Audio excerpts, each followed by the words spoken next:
ओम ब्रह्मार्पणं ब्रह्म हविर्ब्रह्माग्नौ ब्रह्मणाहुतं ब्रह्मैव तेन गंतव्यं ब्रह्म कर्म समाधिनः। प्रार्थयेता हाथ में फूल चावल लेके भागवत भगवान से प्रार्थना कर लीजिए। ओम अस्ति स्वस्तरुणे कराग्र विगलत कल्प प्रसूना प्लुतां वस्तु प्रस्तुत वेणुनादल हरि निर्वाण निर्व्याकुलम् शस्तस्स्त निबध्यनि विबल सद गोपी सहस्रावृतं हस्तान्यस्तन ताप वर्गमखिलोदारं किशोराकृति कृष्णाय वासुदेवाय देवकी नंदनाय च नंदगोपकुमाराय गोविंदाय नमो नमः। श्रीमद् भागवत देवताभ्यो नमः प्रार्थना पूर्वकं नमस्करोमि अथ व्यास पूजनम्। ओम प्यासं वशिष्ठ नत्वारं सक्ते पौत्रमकल्मषं पराशरात्मजं वन्दे शुकतातं तपोनिधिं व्यासाय विष्णुरूपाय व्यासरूपाय विष्णवे नमो वै ब्रह्महृदये वासिष्ठाय नमो नमः।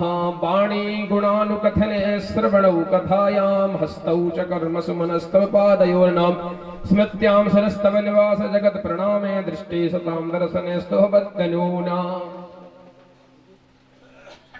बोलिए व्यास जी महाराज की जय। श्रीमद् भागवत महापुराण की जय।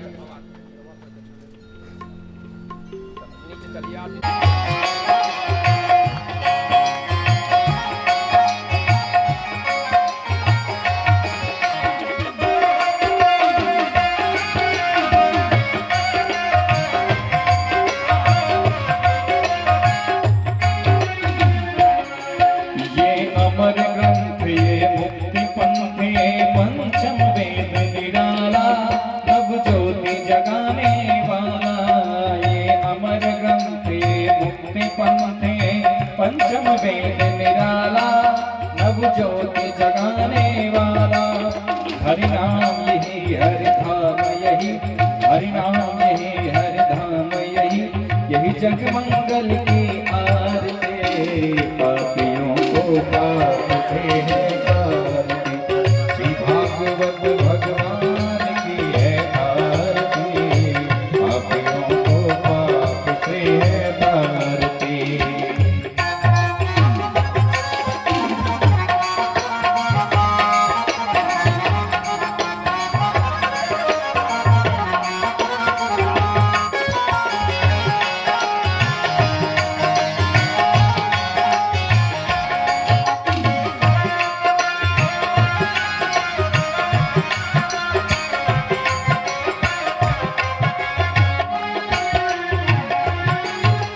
शांति गीत पावन पुनीत पापों को मिटाने वाला, हरि दर्श दिखाने वाला।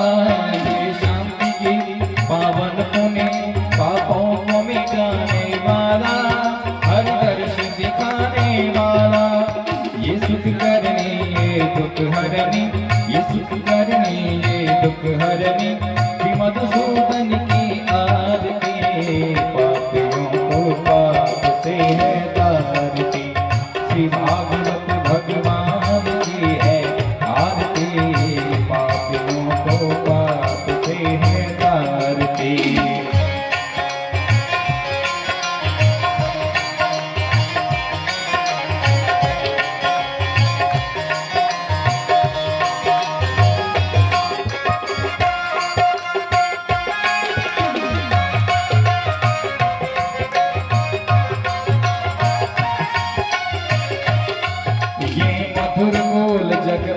खोल सन्मार्ग दिखाने वाला, बिगड़ी को बनाने वाला। ये मधुर बोल जग पंथ खोल सन्मार्ग दिखाने वाला, बिगड़ी को बनाने वाला। श्री राम यही घनश्याम यही, श्री राम यही घनश्याम यही, ओ श्री राम यही घनश्याम यही, प्रभु की महिमा की आरती। पापियों को पाप से है तारती, श्री भागवत भगवान की है आरती। पापियों को पाप से है तारती। कर्पूरं करुणावतारं संसारसारं भुजगेन्द्रहारं सदा वसन्तं हृदयारविन्दे भवं भवानी चैतं नमामि। त्वमेव माता च पिता त्वमेव, त्वमेव बन्धुः च पिता त्वमेव। सर्वं त्वमेव त्वमेव सर्वं मम देव देव। हरे राम राम राम हरे हरे, हरे कृष्ण कृष्ण कृष्ण हरे हरे। श्री राधे। आज सनत कुमारों ने कहा बाबा माम चिंताम कुरु देवर्षि हर्षे चित्तम हर्षम चित्ते समावह। और बाबा आप पूछ रहे हो कि ये सत्कर्म क्या है? बोले सत्कर्म कोई दूसरा नहीं है। क्या है? बोले सत्कर्म सूचको नूनम ज्ञान यज्ञ स्मृतौ श्रीमद्भागवतालापः सतुगीतः सुखाभिः। ये जो श्रीमद् भागवत महापुराण है, जो श्रीमद् भागवत जो ज्ञान यज्ञ है, यही सत्कर्म है। अब तो नारद बाबा को महान आश्चर्य हुआ। नारद जी कहने लगे वाह महाराज आप भी ऐसा हास्य परिहास कर लेते हैं। मैंने अपने पिता ब्रह्मा जी के मुख से एक बार नहीं, दो बार नहीं, कई बार भागवत सुना है। चतुश्लोकी भागवत मैंने श्रवण किया है और मैंने सुना है कि वेदों का ही, वेद रूपी वृक्ष का ही पका हुआ फल श्रीमद् भागवत महापुराण है। तो महाराज मैंने वेद वेदांत सुनाया, गीता सुनाया, उससे जब लाभ नहीं हुआ ज्ञान वैराग्य को, तो भागवत की कथा से कैसे हो सकता? ये आपकी बातें मेरे गले से नहीं उतरती महाराज, ध्यान से सुनना।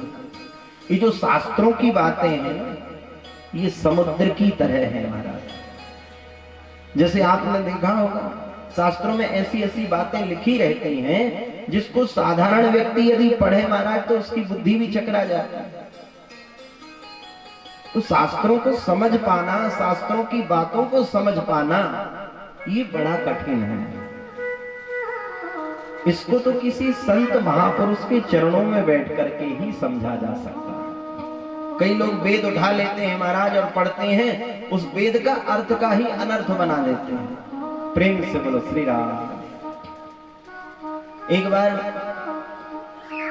एक गुरुजी का शिष्य अपने गुरुजी के पास में गया और गुरुजी से कहने लगा गुरुजी आज कोई नई बात बताओ, आज कोई नया ज्ञान, कुछ नया पढ़ाओ, आप कुछ नया ज्ञान हमें सिखाओ महाराज। गुरुजी कहने लगे अच्छा नया कुछ सीखना है, नया पढ़ना है? तो बोले सुनो, बोले इधर सुनो। अच्छा महाराज, अच्छा गुरुजी सुनाओ क्या बात है? तो गुरुजी ने कहा सर्वम ब्रह्ममयम जगत, ये जो सारा जगत है, सारा संसार है, सब ब्रह्ममय है। हरि व्यापक सर्वत्र समाना, हर जगह परमात्मा का वास है, सब में ब्रह्म समाया हुआ। गुरुजी ने पढ़ा दिया कि जितना भी जगत जो देख रहे हो, जगत के जितने भी जीवों का आप दर्शन कर रहे हो, चेटी से लेकर के हाथी पर्यंत हर जीव में ब्रह्म समाया हुआ है, सब में ब्रह्म का दर्शन करो। अब शिष्य ने यह बात पढ़ ली महाराज और गुरुजी के चरणों में प्रणाम करके वहां से चल दिया। रास्ते में गुनगुनाने लगा मुझ में ब्रह्म, सब में ब्रह्म। बोले सारे संसार में ब्रह्म में है, गुरुजी पढ़ा रहे थे। अब इतने में महाराज रास्ते से एक राजा का हाथी चला हुआ आ रहा था महाराज, मत वाला हाथी। अब वो हाथी एकदम महाराज बिगड़ गया, कंट्रोल के बाहर। महावत दूर से चिल्ला रहा है, सबको समझा रहा है हटो हटो हटो हटो हटो, दूर हो जाओ, हाथी कंट्रोल के बाहर है, हाथी बस में नहीं है, कुछ भी हो सकता है। तो जितने भी नगर के नगरवासी थे, जितने भी वृद्ध पुरुष थे, माताएं थी, बच्चे थे, ये सब महावत की बात को सुनकर के सब दूर हो गए। ये भी सामने खतरा है, सावधानी हो जाना, सावधानी रखनी चाहिए, हाथी बस में नहीं है, कुछ भी हो सकता है। अब ये जो गुरुजी का शिष्य था महाराज, ये तो सोचने लगा मुझ में ब्रह्म, तुझ में ब्रह्म, इसमें ब्रह्म। अब बताओ भला एक ब्रह्म भला दूसरे ब्रह्म का कुछ बिगाड़ेगा क्या? एक परमात्मा दूसरे परमात्मा को कुछ अहित करेगा क्या? हम तो बिल्कुल नहीं हटेंगे। महाराज बीच रास्ते में जाके खड़ा हो गया, बोले हाथी हमारा क्या बिगाड़ेगा? बोले हाथी में ब्रह्म, महावत में ब्रह्म, गुरु जी में ब्रह्म, मुझ में भी ब्रह्म बैठा हुआ है। एक ब्रह्म भला दूसरे ब्रह्म का क्या हित करेगा। इतने में महाराज हाथी आया। हाथी तो मदोन्मत्त था, बस में नहीं था महाराज।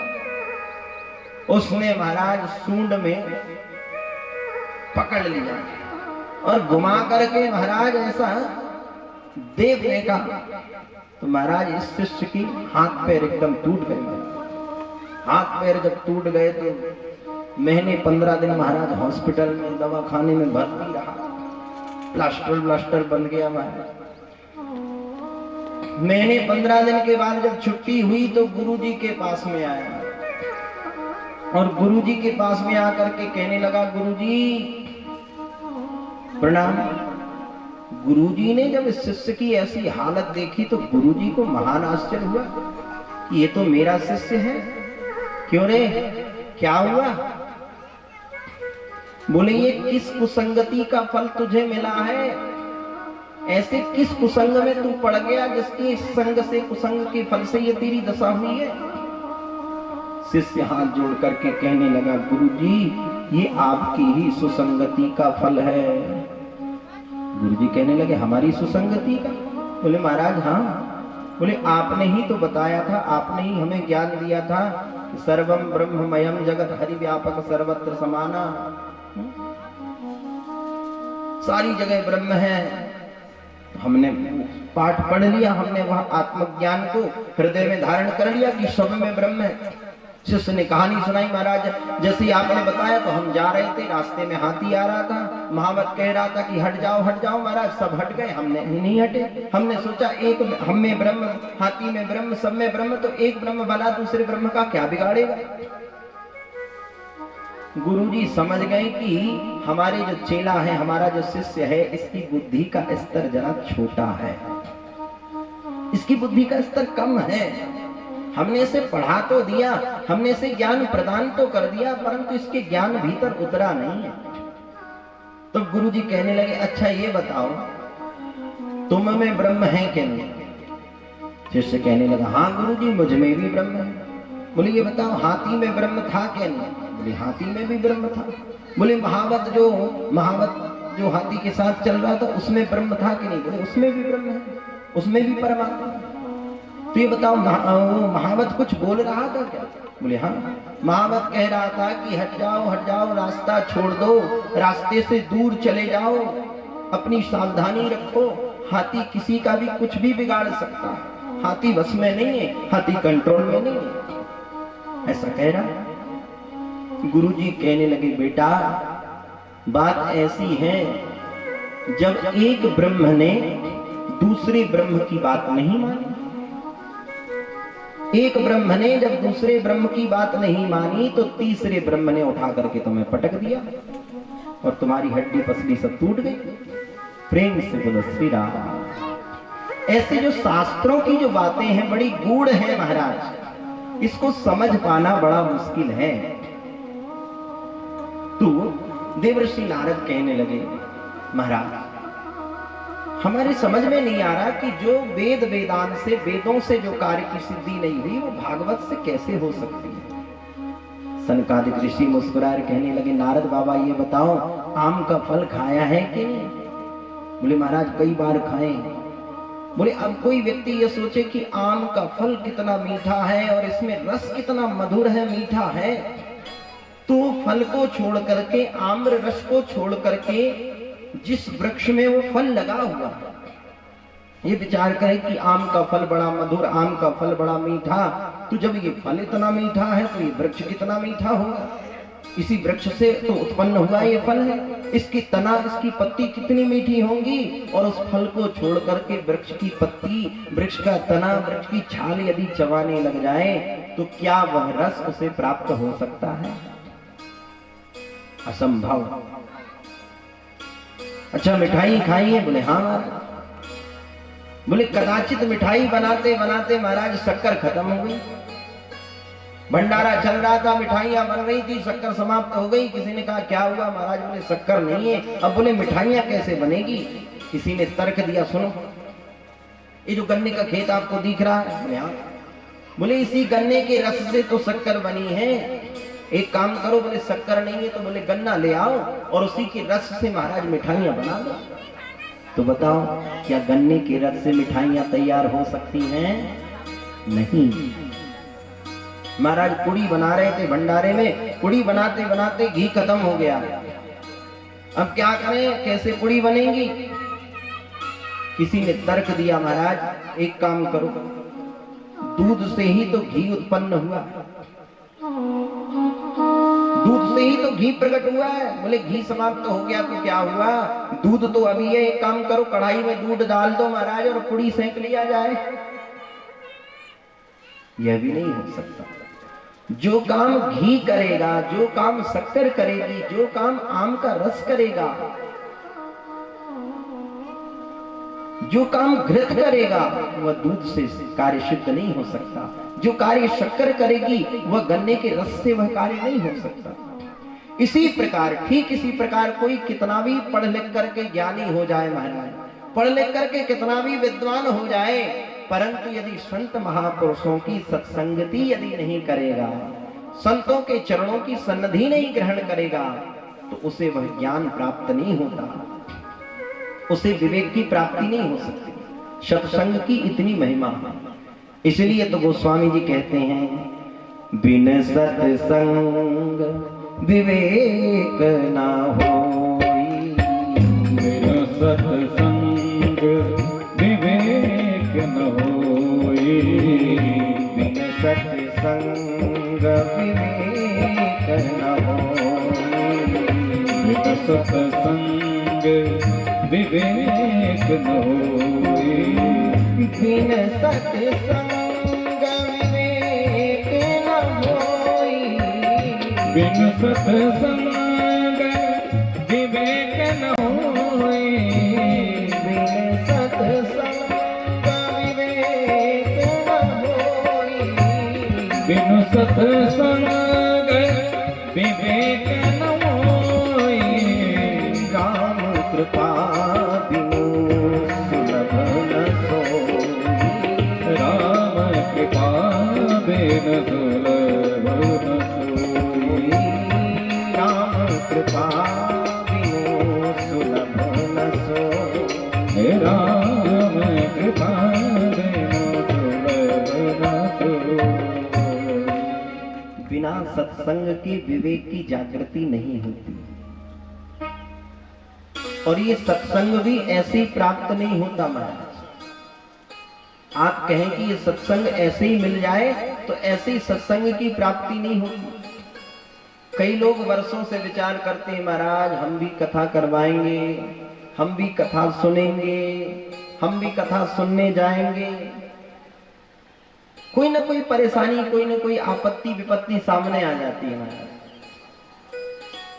घर से निकलते ही महाराज कथा में जा रहे थे कि अचानक फोन आ गया। बोले क्या हुआ?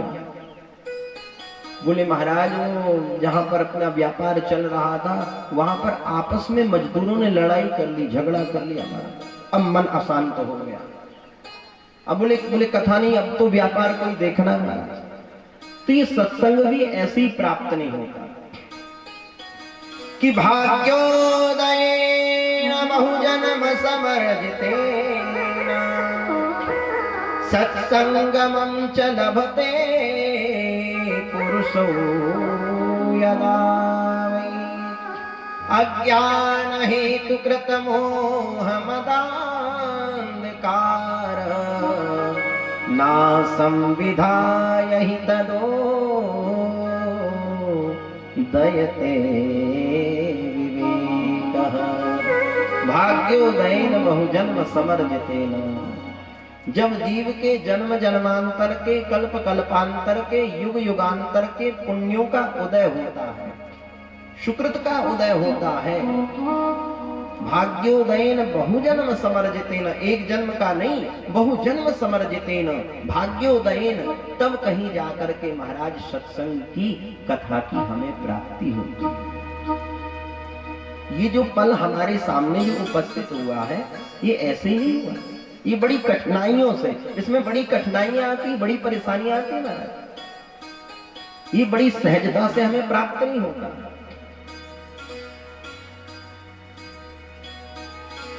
प्रेम से बोलो श्री राम। यह सर आवत अति कठिनाई, यह सर आवत अति कठिनाई, यह सर आवत अति कठिनाई, यह सर आवत अति कठिनाई, राम कृपा बिनु आव न जाई, राम कृपा बिनु भाई न जाई। यह सर आवत, यह सर आवत, ये जो अवसर हमें मिला ये बड़ी सहजता से नहीं मिला। यह सर आवत अति कठिनाई, यह सर आवत अति कठिनाई, राम कृपा बिनु आव न जाई, राम कृपा बिनु आए न जाई। बिनु सत्संग विवेक न होई, बिनु सत्संग विवेक न होई, विवेक न होई। विवेक न होई। तो ये बड़ी कठिनाइयों से प्राप्त होता है।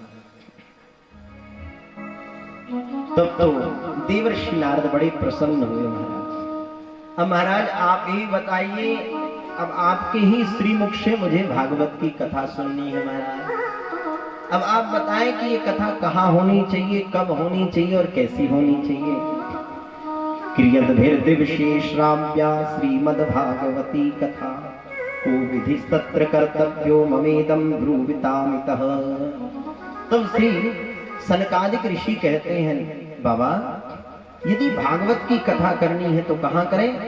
बोले गंगा द्वार समीपे तु तटमानंदनामकम्।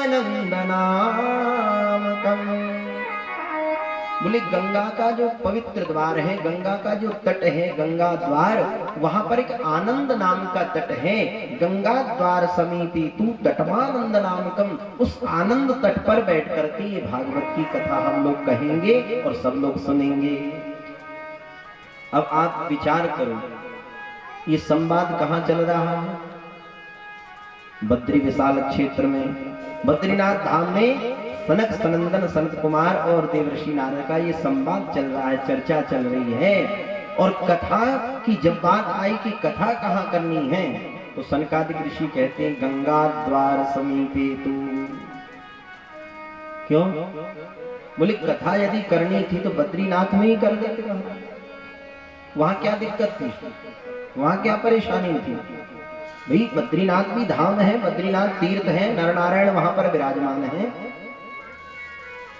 तो यहाँ पर सनकादिक ऋषि ये बात समझाना चाहते हैं कि देखो भैया, यदि कथा करनी है तो कथा ऐसे स्थान पे करनी चाहिए जिस स्थान पर कथा करने से समस्त भक्तों को लाभ प्राप्त हो जाए। प्रेम से बोलो श्री राम। ऐसे नहीं, जरा जोर से बोलो श्री राम।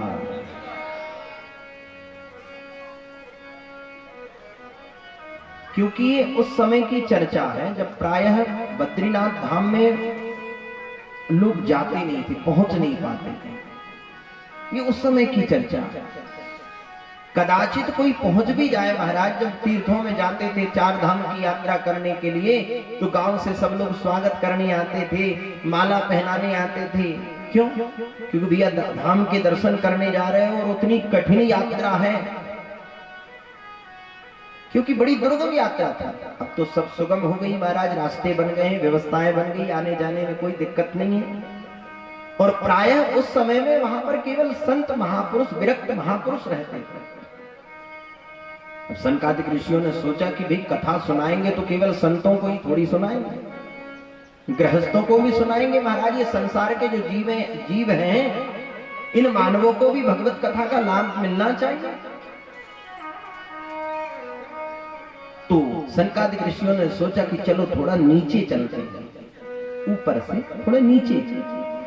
बोले गंगा जी का तट है महाराज, बड़े बड़े विशाल वृक्ष लगे हुए हैं, बट वृक्ष, उसी बट वृक्ष की छाया में बैठ करके महाराज व्यास गद्दी बना लेंगे। प्यास लगेगी तो गंगा जी का पानी है, कंदमूल फल खाएंगे और प्रेम से बैठ करके कथा सुनेंगे। तो बोलते हैं दीप वहीं प्रज्वलित करना चाहिए जिसका प्रकाश सर्वत्र फैले महाराज। प्रेम से बोलो श्री राम। इन बच्चों से मेरा निवेदन है कि थोड़ा बच्चों को समझाएं कि यहाँ से आवागमन जब होता है बच्चों का तो ध्यान भंग होता है, कथा में विघ्न होता है, विच्छेद होता है। इसलिए बच्चे तो भगवान का स्वरूप है, तो वो यदि खेले तो थोड़ा एकांत में। प्रेम से बोलो श्री राम। राम नाम मणिदीपधर देह देह द्वार। राम नाम का दीप वहीं प्रज्वलित करना चाहिए, वहीं जलाना चाहिए जिसका प्रकाश सर्वत्र व्याप्त हो जाए। तो इसलिए गंगा द्वार को, आनंद तट को चुना गया। तो जब कथा महाराज प्रारंभ होने वाली थी तो जब ऋषियों ने सुना कि सनकादिक ऋषि कथा सुना रहे हैं और देवर्षि नारद श्रोता बनकर के कथा सुन रहे थे, तब तो क्या था महाराज, अनेक संत ऋषि उस गंगा के तट पर उपस्थित हो गए। भृगु वशिष्ठ वनस्य गौतमो मेधातिथिर देवल देवरातो रामस्तथा गादिसुतश्च साकलो मृकंड पुत्रस्त्रति विप्लादः छाया सुखो जांजलि अन्यो मुख्य। अनेक संत महापुरुष महाराज भृगु वशिष्ठ पाराशर ऋषि सब ऋषि उस पावन गंगा के तट पर उपस्थित हो गए और गंगा के तट पर उपस्थित होकर के महाराज जय शब्द नमः शब्द शंख शब्दस्तथैव च जय जयकार का घोष होने लगा। बोलिए गंगा मैया की, श्रीमद् भागवत महापुराण की। शंख का निनाद होने लगा महाराज, नगाड़े बजने लगे, जय जयकार होने लगी महाराज। सनकादिक ऋषि कहते हैं सदा सेव्या श्रीमद् भागवती कथा यस्या श्रवण मात्रेण हरिश्चित्तं समाश्रये। श्रीमद् भागवत की दिव्य मुक्त कंठ जब महिमा का गान किया है कि यह कथा कैसी है, बोले सदा सेव्या, सदा सेव्या यानी हमेशा सुनो। किसी ने कहा महाराज इसके पहले भी तो सुनी थी महाराज, कई बार, एक बार नहीं कई बार हमने कथा सुन ली। वही व्यास जी महाराज, वही भागवत की कथा, वही भागवत की महिमा और कितने बार सुने। जो जीव कहता है कि हमने बहुत बार कथा सुन ली और कथा सुनकर के हम महाराज तृप्त हो गए, अब कथा सुनने की मन में लालसा नहीं है, तो ये समझ लेना कि इसने अभी कथा सुनी ही नहीं है महाराज। प्रेम से बोलो श्री राम। कथा तो ऐसी है सदा से, सदा सर्वदा श्रवण करने योग्य। इसके श्रवण करने से लाभ क्या होगा, बोले हरिश्चित्तम समाश्रये। हमारा जो चित्त है, हमारा जो हृदय है, इसमें श्री हरि आकर के समाश्रयित विराजमान हो जाएंगे। और जब श्री ठाकुर जी विराजमान हो जाएंगे तो हमारा चित्त एकदम निर्मल हो जाएगा। सनत कुमार कहते हैं जिसने भगवान की कथा नहीं सुनी उसका जीवन कैसा है। बोले आजन्म मात्रमपि येन सठेन किंचित् चित्तं विधाय सुख शास्त्र कथा न पीता चांडाल वच्च खरवद्वदते न नीतम् मिथ्या स्वजन्म जननी जनितो सनत कुमार कहते आजन्म मात्रमपि येन सठेन किंचित, जिस व्यक्ति ने, जिस मनुष्य ने मनुष्य तन प्राप्त करके, मानव देह प्राप्त करके भगवान की कथा नहीं सुनी, उसका जीवन कैसा है? बोले चांडाल वज्र खरबत बत्ते न ते, चांडाल के समान है, गधे के समान है। प्रेम से बोले श्री राम। मेवम वदंती दिव्य देव समाज मुखिया, बड़े बड़े देवता लोग जिस कथा के लिए तरसते हैं, लालायित रहते हैं, ऐसी वह दुर्लभ कथा हम सबको सुलभ हो रही है, फिर भी हम लोग इसका पान नहीं करते, श्रवण नहीं करते, तो हमारा जीवन व्यर्थ है महाराज। इसके श्रवण करने से लाभ क्या होगा? बोले इस सत्संग सरोवर में जो डुबकी लगा लेता है, जो स्नान कर लेता है महाराज, वह एकदम कोयल बन जाता है। कौआ भी हो महाराज तो वह कोयल बन जाता है। यदि कोई बगुला हो, यदि इस ज्ञान गंगा में सरोवर में स्नान कर ले तो एकदम मान सरोवर का हंस बन जाता है।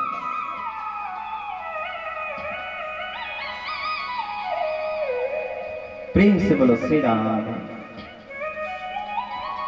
मज्जन फल पे कहीं तत्काला, मज्जन फल पे तत्काला, मज्जन फल पे तत्काला, मज्जन फल पे तत्काला, पाप होए पिक बकहु मराना, काग होई पिक बकहु मराना, मज्जन फल पे तत्काला, मज्जन फल पे तत्काला, पाप होए पिक बकहु मराना, काग होई पिक बकहु मराना, पाप होए पिक बकहु मराना, काग होई पिक बकहु मराना। मज्जन फल, मज्जन यानी स्नान, जो इस सरोवर में एक बार चला आता है, डुबकी लगा लेता है, वह एकदम कोयल हो जाता है। कोयल मतलब उसकी वाणी एकदम मीठी हो जाती है, मधुर हो जाती है। तो इस प्रकार बड़ी सुंदर भागवत की महिमा। जैसे ही भागवत के महात्मा का गान प्रारंभ हुआ महाराज, क्या था? उसी समय संत समुदाय के समीप भक्ति महारानी प्रकट हो गई। अपने दोनों पुत्रों ज्ञान वैराग्य को लेकर के भक्ति मैया प्रकट हो गई और ताता थैया करके नृत्य करने लगी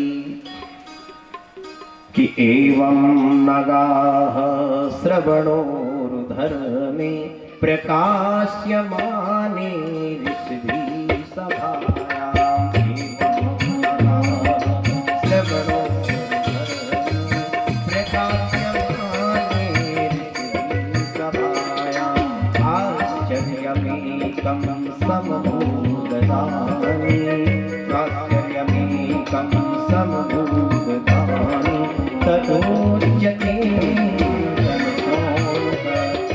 भक्ति सुतौ तौ करुणौ गृहीत्वा, प्रेमैकरूपा सहसा विलासी, भक्ति स्वरूपै करुणौ गृहीत्वा, प्रेमैकरूपा सहसा विलासी, श्री कृष्ण गोविंद हरे मुरारे नाथे नारायण,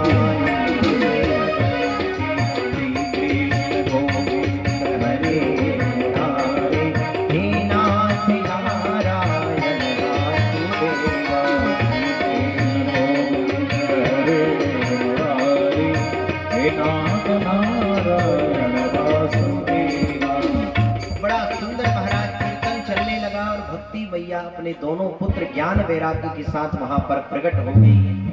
भक्ति महारानी ने व्यास जी को प्रणाम किया, सनत कुमारों को प्रणाम किया, भागवत जी को प्रणाम किया और हाथ जोड़ करके प्रश्न किया, महाराज मैं अपनी आंखों से सर्वत्र देख रही हूँ, आपने सभी श्रोताओं को बैठने का उचित स्थान प्रदान किया है।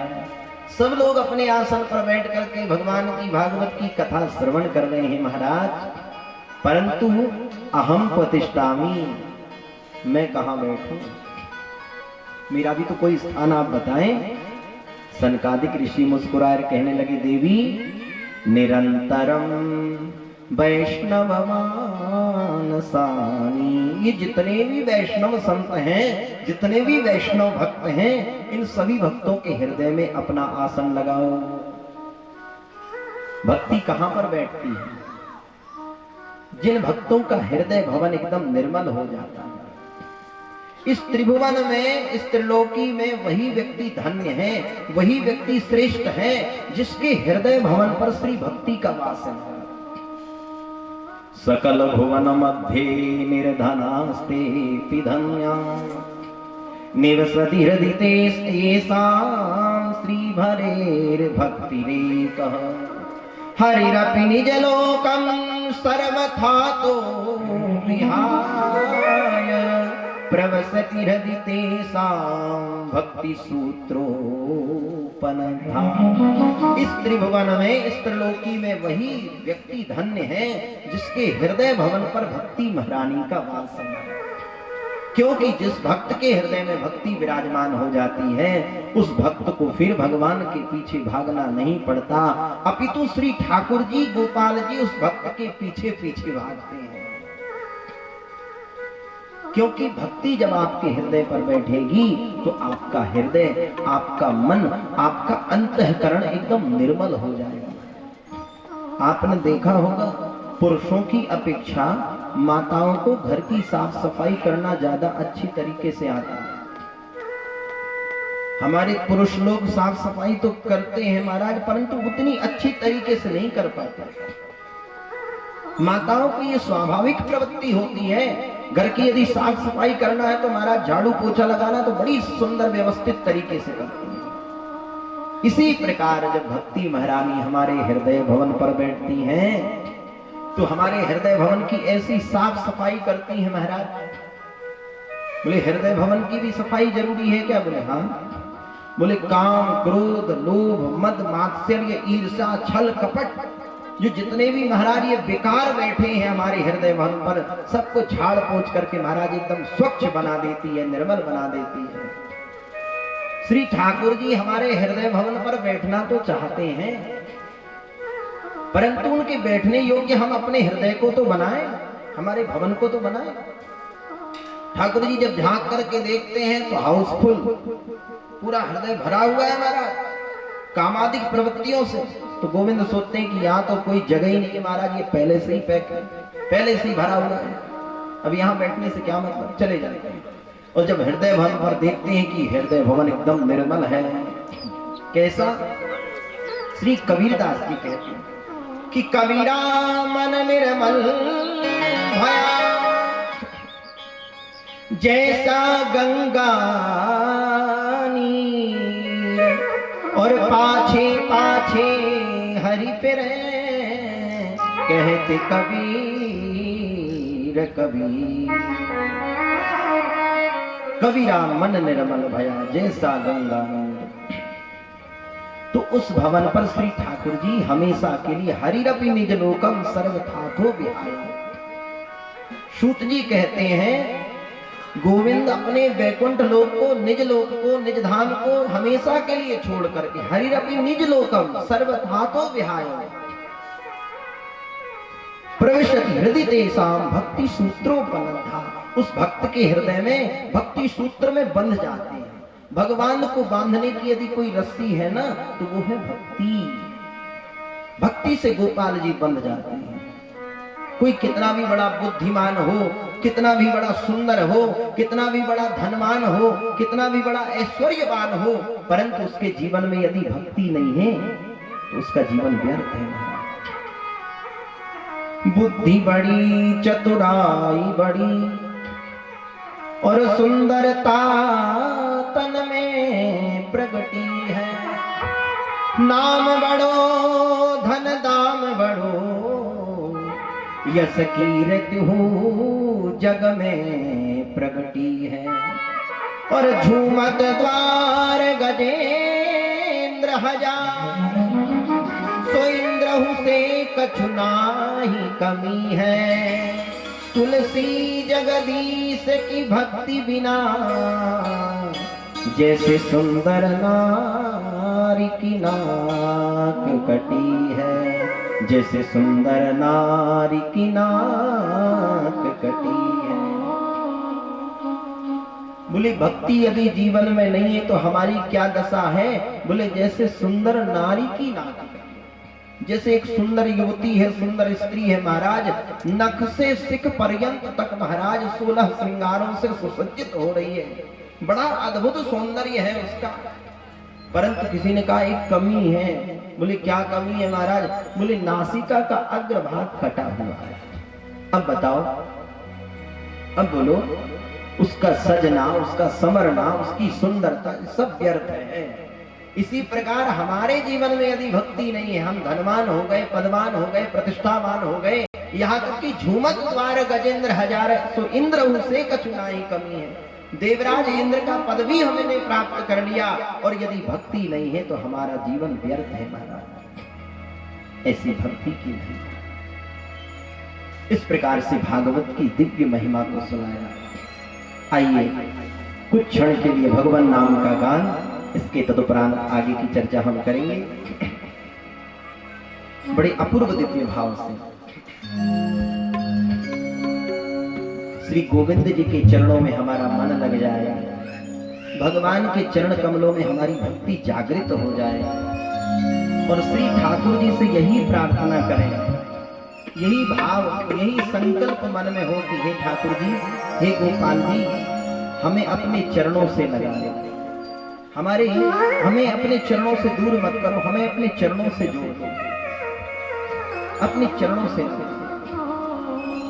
यही भाव, बड़ा सुंदर भाव श्री राधा। मुझे चरणों से लगा ले, मुझे चरणों से लगा ले, मेरी श्याम मुरली वाले। मुझे चरणों से लगा ले, मेरे श्याम मुरली वाले। मुझे चरणों से लगा ले, मेरे श्याम मुरली वाले। मुझे चरणों से लगा ले, मेरे श्याम मुरली वाले। मेरी श्वास श्वास में तेरा, मेरी सांस सांस में तेरा, मेरी श्वास श्वास में तेरा, मेरे श्वास श्वास में तेरा है नाम मुरली वाले। मुझे चरणों से लगा ले, मेरे श्याम मुरली वाले। मुझे चरणों से लगा ले, मेरे श्याम मुरली वाले। मुझे चरणों से लगा ले, मेरे श्याम मुरली वाले। ऐसे ही प्यारे पीछे वाले भी जरा चकाचक ताली सेवा करके हरि बोल।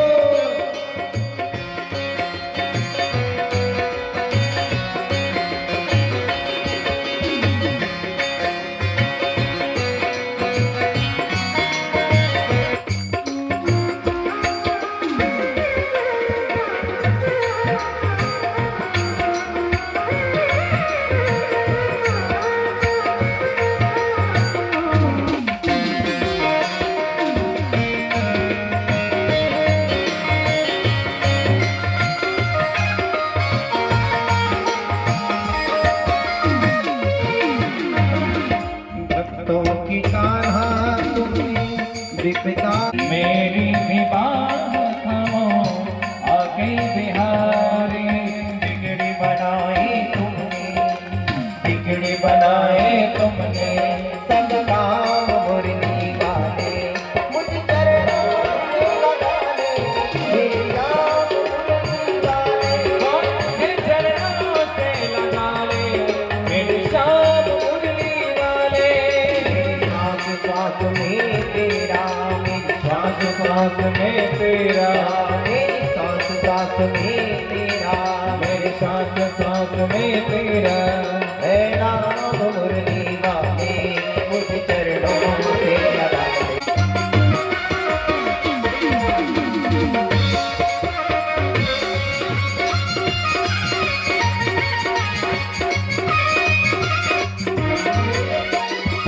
तुम हो दया के सागर, जन्मों की मैं हूँ प्यासी। तुम हो दया के सागर, जन्मों की प्यासी। हमारे श्री ठाकुर जी बड़े दयालु हैं।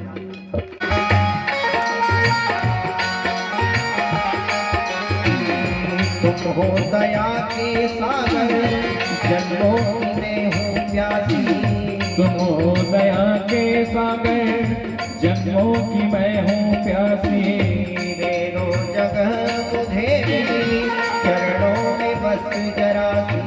दे दो जगह मुझे भी, चरणों में बस जरा सी। सुबह तुम्ही हो तुम्ही, सुबह तुम्हें हो तुम्हें, हो शाम मुरली वाली। मुझ चरणों से लगा दे मेरे श्याम मुरली वाले। मुझ चरणों से लगा ले मेरे श्याम मुरली वाले। मुझ चरणों से लगा दे मेरे श्याम मुरली वाले। मुझे चरणों से लगा ले मेरे श्याम मुरली वाले।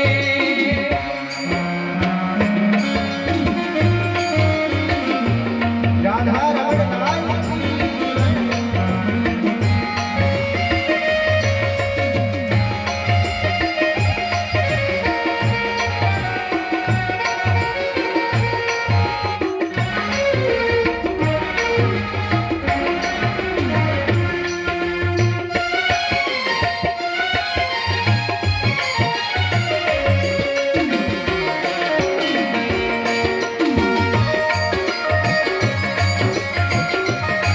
उजड़ है मेरा जीवन, बन के बाहर आजा।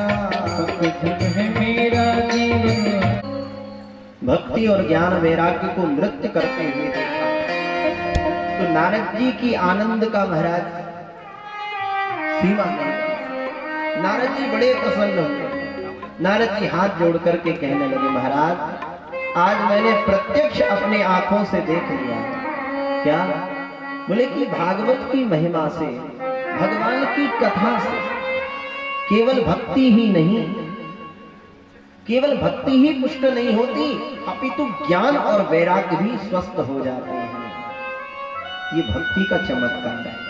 आपने सुना कथा, श्रीधाम वृंदावन में भक्ति की गोद में ज्ञान वैराग्य अस्वस्थ अवस्था में थे, और जैसे ही मुक्त कंठ सनत कुमारों ने भागवत की महिमा का गान किया, तत्क्षण उस भागवत की दिव्य कथा में भक्ति महारानी प्रकट हो गई, और अकेली नहीं, ज्ञान वैराग्य के साथ। तो ये भागवत की कथा ज्ञान वैराग्य और भक्ति को पुष्ट करने वाली है। ये त्रिवेणी है, और हमारे श्री प्रयागराज में भी त्रिवेणी है।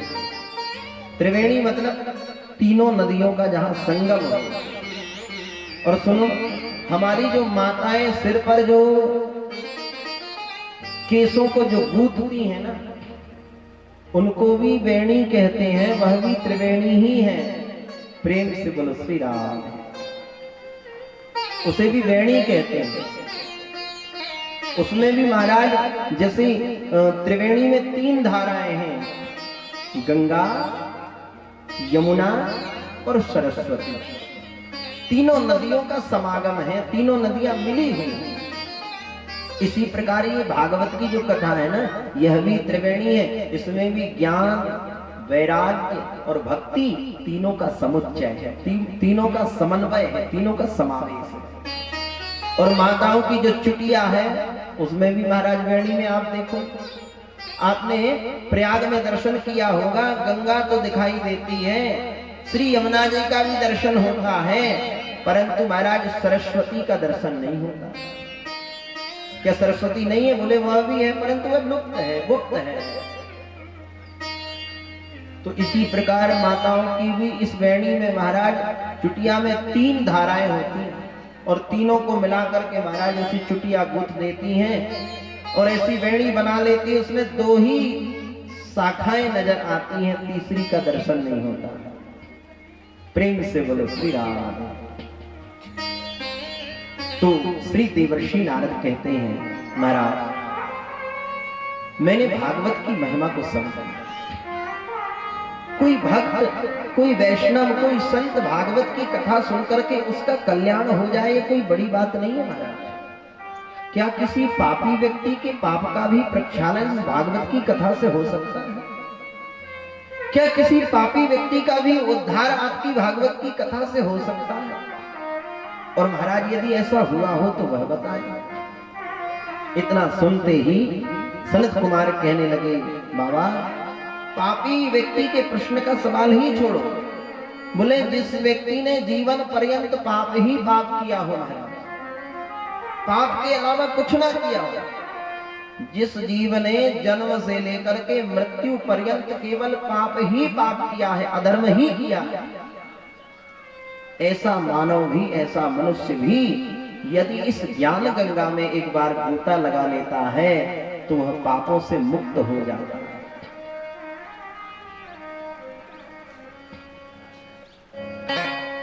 ये मानवः पाप कृतस्तु सर्वदा सदा दुराचार रता मार्गगा कि क्रोधाग्नि दग्धा कुटिलाश्च कामिनः सप्ताह यज्ञेन कलौ पुनन्ति ते सप्ताह यज्ञेन कलौ पुनन्ति ते ये मानवः पाप कृतस्तु सर्वदा सदा दुराचार रता विमार्गदा। जो विमार्गी हो, जिसका आचरण ठीक ना हो, ऐसा जीव भी इस गंगा में यदि गोता लगा लेता है तो कलौ पुनन्ति ते, वह तत्क्षण परम पवित्र हो जाता है। ऐसा एक इतिहास, ऐसी एक कथा सुनाई महाराज। एक पंडित जी थे जिनका नाम था श्री आत्मदेव शर्मा। आत्मदेव ब्राह्मण की कथा सुनाई। बड़े विशुद्ध ब्राह्मण है महाराज। तुंगभद्रा नदी के तट पर एक बड़ा सुंदर नगर है। तुंगभद्रा तटे पूर्वम मद्भुतपत्तमुत्तमं यत्र वर्णः स्वधर्मेण सत्य सत्कर्म तत्पराः। बड़ा विशुद्ध ब्राह्मण है यह, वेद शास्त्र में निष्णात है, वेद शास्त्रों को जानने वाला, त्रिकाल संध्या करने वाला ब्राह्मण है। द्वितीय भास्कर के समान, द्वितीय सूर्य के समान इस ब्राह्मण में ज्ञान है। नाम है पंडित आत्मदेव। इनकी पत्नी भी है महाराज। पत्नी का नाम है श्रीमती धुंधली देवी। प्रेम से बोलो श्री राम। पंडित जी तो बड़े ज्ञानी हैं, बड़े विवेकी हैं, बड़े संतोषी हैं, बड़े भगवत भक्त हैं, परंतु इनकी जो देवी है महाराज ठीक पंडित जी से विपरीत है महाराज। ऐसा कभी कभी होता है जीवन में कि पतिदेव यदि भगवान के बड़े भक्त हैं महाराज तो पत्नी बड़ी विपरीत मिल जाती है। हमारे शास्त्र कहते हैं वह सदगृहस्थ परम धन्य है, वो गृहस्थ जीवन परम धन्य है जिसमें पति और पत्नी बैठकर के दोनों मिलकर के भगवान की कथा सुने, भगवान की भक्ति करें। वो गृहस्थ गृहस्थ नहीं रह जाता। उस गृहस्थी को स्वर्ग में जाने की आवश्यकता नहीं है भैया, उसका घर ही स्वर्ग बन जाता है। परंतु पंडित जी के जीवन की बड़ी विडंबना। इनकी जो पत्नी है महाराज धुंधली, वो बड़ी विपरीत। कैसी है? बोले लोक वार्ता रता क्रूरा प्रायसो बहुजल्पिका क्रूरा सूरा चाग्रह कृत्येषु कृपणः कलह प्रिया। लोक वार्ता, वाद विवाद करने में बड़ी निपुण है महाराज ये धुंधली। जब तक पास पड़ोसियों से वाद विवाद नहीं हो जाता, दो बातें नहीं हो जाती, तू मैं नहीं हो जाती महाराज, तब तक इस धुंधली के पेट का भोजन ही हजम नहीं होता। लोक वार्ता रता क्रूरा प्रायशो बहुजल्पिका श्रूरा ग्रह कृत्येषु, रोज कलह करती महाराज, रोज झगड़े करती पत्नी। फिर भी पंडित जी जैसे तैसे अपने जीवन का निर्वहन कर रहे थे। पंडित जी ने सोचा चलो कोई बात नहीं, ये तो हमारा प्रारब्ध है जो हमें पत्नी ऐसी मिल गई। पंडित जी ने एक गाय भी पाल रखी है, वर्षों व्यतीत हो गए हैं, उस गाय को कोई महाराज बत्स नहीं हुआ, उसको कोई बछड़ा नहीं हुआ। पंडित जी जो भी वृक्ष लगाते अपने घर में महाराज, वो वृक्ष तो बढ़ जाता परंतु उस वृक्ष में कोई फल नहीं लगते हैं। तुलसी का पौधा लगाया है पंडित जी ने, उसकी बहुत सेवा करते हैं परंतु वह तुलसी का वृक्ष भी सूख जाता। पंडित जी को कोई संतान भी नहीं महाराज। लोग बड़े ताने देते हैं। अरे महाराज, जब भी पंडित जी पूजा करवाने जाते, पाठ करवाने जाते तो यही कहते, महाराज आप तो बड़े विद्वान हो, बड़े शास्त्र में निष्णात हो, बड़े ज्ञानी हो, बड़े कथाकार हो, फिर भी आपके घर में ये समस्या है। यह सुन सुन करके पंडित जी का मन बड़ा दुखी है, बड़ा खिन्न है। समाज में जाना, समाज में उठना बैठना बड़ा मुश्किल हो जाता है पंडित जी का। तो एक दिन महाराज ग्रह को त्याग करके ही मन में सोचने लगे, ऐसे गृहस्थ जीवन में रह करके क्या फायदा महाराज, भगवान ने हमें सब कुछ दिया है परंतु हमारे घर में कोई संतान नहीं, इस धन को खाने वाला, इस परिवार को चलाने वाला कोई नहीं। तो एक दासाद जो दुखा ग्रहम त्यक्त्वा वनम गतः, घर को छोड़ करके महाराज जंगल में चले गए और जंगल में जाकर के महाराज एकांत नितांत में वृक्ष के नीचे बैठ करके रोने लगे, दुखी होने लगे। उसी समय वहां से एक महात्मा निकले महाराज, और महात्मा की जब दृष्टि पंडित जी की ओर पड़ी और पंडित जी को इस प्रकार दुखी रोते हुए देखा तो महात्मा को दया आ गई। संत बड़े दयालु होते हैं, संत बड़े कृपालु होते हैं, संतों का हृदय बड़ा कोमल होता है। संत हृदय नवनीत समाना, संत हृदय नवनीत समाना, संत हृदय नवनीत समाना, संत हृदय नवनीत समाना। संतों का हृदय बड़ा कोमल होता है, मक्खन की तरह होता है। महात्मा को दया आ गई, पास में गए महात्मा और पूछने लगे, पंडित जी कथम रोदसी विप्रत्वम काते चिंता बलीयसी बदत्वम सत्वरम मय्या स्वस्य दुःखस्य कारणम। भो ब्रह्मन् कथम रोदसी काते चिंता बलीयसी। अरे पंडित जी क्यों रो रहे हो, किस बात का टेंशन है, किस बात की चिंता है। बदत्वम सत्वरम मय्या, मुझसे कहो यस्य दुःखस्य कारणम, आपके दुख का कारण क्या है। पंडित जी कहने लगे, महाराज मैं अपने दुख का कारण किसे बताऊंगा। पाल्यते या मया धेनु सा बध्या सर्वथा भवे। महाराज मैंने एक गाय पाल रखी है, वर्षों व्यतीत हो गए, उस गाय को कोई बछड़ा नहीं हुआ महाराज। जो भी फल घर में लेकर के आता हूँ वो फल शीघ्र नष्ट हो जाता है महाराज, वर्षों व्यतीत हो गए, मेरे घर में कोई संतान नहीं है महाराज। अब तो महात्मा को महान आश्चर्य हुआ कि हम तो ये विचार कर रहे थे कि ये पंडित जी घर को छोड़ करके, परिवार को छोड़ करके जंगल में आए हैं, शायद भगवान का भजन करने की इच्छा है, भगवत प्राप्ति के साधन के लिए घर से निकले हैं। और महाराज इनके जीवन में तो और ही दूसरी समस्या, हम तो ये सोच करके आए थे चलो भगवत प्राप्ति का इनको मार्ग बता दें, ये तो बेटे बेटी की समस्या लेकर के रो रहे। तो महात्मा समझाने लगे कि देखो पंडित जी, संसार में सुख नहीं है। आपको क्या लगता है कि आपको संतान हो जाएगी तो आप सुखी हो जाओगे। ध्यान से सुनो पंडित जी, ये जो आपने अपने भीतर ये बिठा के रखा है कि मेरे घर में संतान हो जाएगी तो मेरा जीवन सुखी हो जाएगा, इस बात को दिमाग से बिल्कुल निकाल दो। मुंचा ज्ञानम प्रजारूपम बलिष्ठा कर्मणो गति विवेकम तो समासाध्य त्यज संसार वासना। ये संसार की इच्छा, लौकिक इच्छाओं का परित्याग करो और सुख मस्ती विरक्तस्य मुनिरेकांत जीवनः। बढ़िया भगवान का भजन करो, भगवान का कीर्तन करो, उसी में आनंद है पंडित जी।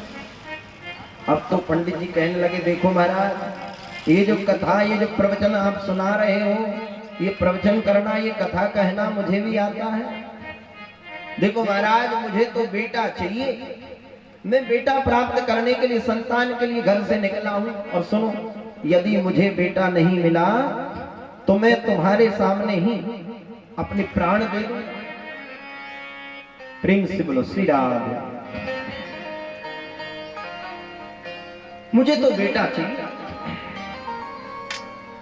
तब महाराज महात्मा ने अपनी त्रिकाल दृष्टि से पंडित जी की उस मस्तिष्क की ललाट की रेखाओं को पढ़ा और उन ललाट की रेखाओं को देखते हुए महात्मा मुस्कुराए कहने लगे, देखो पंडित जी सुनो सुनो सुनो, अभी तुम्हारे मस्तिष्क की रेखाएं हमने पढ़ ली हैं। क्या पढ़ी महाराज? बोले सप्त जन्मावधि तब पुत्रौ नहीं वच 7 जन्म तक तुम्हारे प्रारब्ध कर्मे में संतान का सुख तुम्हारे जीवन में लिखा ही नहीं है महाराज, तुम्हें संतान हो ही नहीं सकती।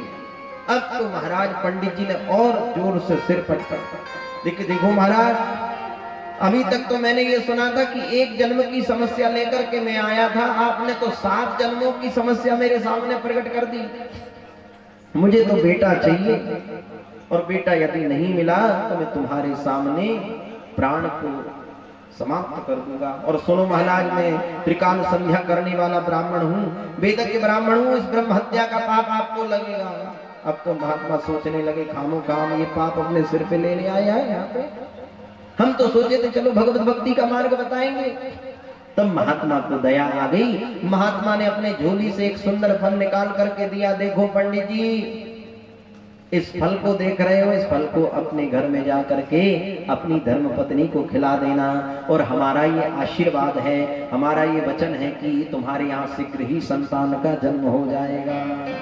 अब तो महाराज पंडित जी बड़े प्रसन्न हो गए। वाह महाराज, आप तो बड़े दयालु हैं, बड़े कृपालु हैं, बड़े परोपकारी हैं, आपने तो मेरी जीवन की समस्या ही समाप्त कर दी महाराज। अच्छा महाराज, और कोई नियम हो तो बता दो। महात्मा कहने लगे, पत्नी से कहना कि वो सत्य बोले, नियम से रहे, पवित्रता से रहे। इस प्रकार से थोड़ा समझा बुझा करके महात्मा वहां से चले गए और पंडित जी इधर फल लेकर के आए। महाराज जैसे ही घर में आए तो घर में दरवाजे में आते ही महाराज आवाज लगाई, सुनो देवी जी सुनो, सुनती हो? भीतर से महाराज धुंधली निकली और कहने लगी, कहो महाराज क्या बात है? बोले देखो ये फल लेकर के आया। धुंधली कहने लगी, वाह हरे राम, ये फल क्या मैंने कभी फल नहीं देखा? पंडित जी कहने लगे, देखो देवी जी ये कोई साधारण फल नहीं है, महात्मा का प्रसाद है, संत का प्रसाद फल है, इसे शीघ्र ही ग्रहण कर लो, पालो, निश्चय ही हमारे घर में संतान का जन्म होगा। अब तो धुंधली कहने लगी, महाराज आप तो ऐसे गला फाड़ फाड़ करके आवाज लगा रहे थे जैसे कोई नवलखा हार लेकर के आए हो मेरे लिए, ये फल साधारण सा फल।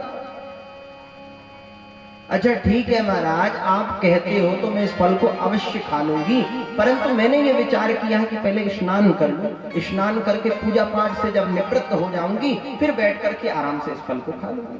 पंडित जी कहने लगे, हाँ देवी जी ठीक है, जैसा तुम्हें लगे वैसा करो। फल दे करके पंडित जी वहां से चले गए। महाराज पास पड़ोसियों के घर में जाकर के महाराज गप तड़ा किया, आपस में चर्चा करने लगे, वाह महाराज अब तो कुछ ही दिनों में हमारे यहाँ भी खुशियां आने वाली है, हमारे घर भी संतान का जन्म होगा। और इधर महाराज ये धुंधली फल लेकर के बैठी, मन में विचार करने लगी कि ये महात्मा का दिया हुआ फल है। और आजकल मैंने सुना है कि बड़े पाखंडी बाबा भी समाज में घूम रहे हैं महाराज, कहीं ये पंडित जी मुझे अपने वश में तो नहीं करना चाहते, मेरे पतिदेव मुझे अपने वश में तो नहीं करना चाहते, इस फल को कहीं अभिमंत्रित करके वशीकरण मंत्र से अभिमंत्रित करके तो नहीं लेके आए।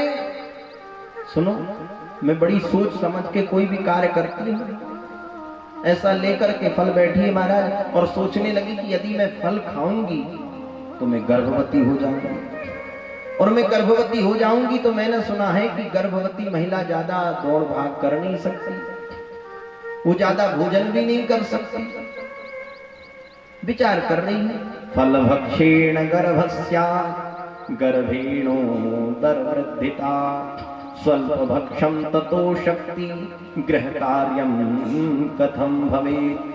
यदि मैं फल का भक्षण करूंगी तो मैं गर्भवती हो जाऊंगी, मेरा उदर बड़ा हो जाएगा, मेरा भोजन कम हो जाएगा, जब भोजन कम होगा तो मेरी शक्ति अल्प हो जाएगी, मैं कमजोर पड़ जाऊंगी, और जब मैं कमजोर पड़ जाऊंगी तो गृह कार्यम कथम भवेत्। मेरा इतना बड़ा जो भवन है, इतना बड़ा जो घर है, इसकी साफ सफाई कौन करेगा? और मैंने ये भी सुना है कि गर्भवती महिला ज्यादा भाग दौड़ नहीं सकती, और कहीं अचानक इस घर में, इस भवन में आग लग गई तो सब तो भाग खड़े हो जाएंगे, मेरी बड़ी दुर्दशा हो जाएगी। देवाद घाटी ब्रजेद ग्रामे पलाए गर्भणी कथम सुख वन्य गर्भस्थम कुक्षे कथम सजे।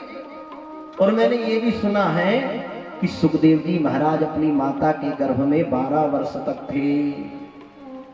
कदाचित मेरा भी वह नवजात शिशु कहीं 2, 4, 5 वर्ष मेरे गर्भ में रहा तो मेरा तो गोविंदाय नमो नमः हो जाएगा महाराज। और मैंने ये भी सुना है कि लालने पालने दुखम, बच्चे के लालन पालन में बड़ा दुख होता है, बड़ा कष्ट होता है महाराज। माता जी का भी दूसरा ही जन्म होता है। ऐसा संकट में मोल लेने वाली नहीं हूं, ऐसा विचार कर ही रही थी कि उसकी एक सहेली सखी आ गई।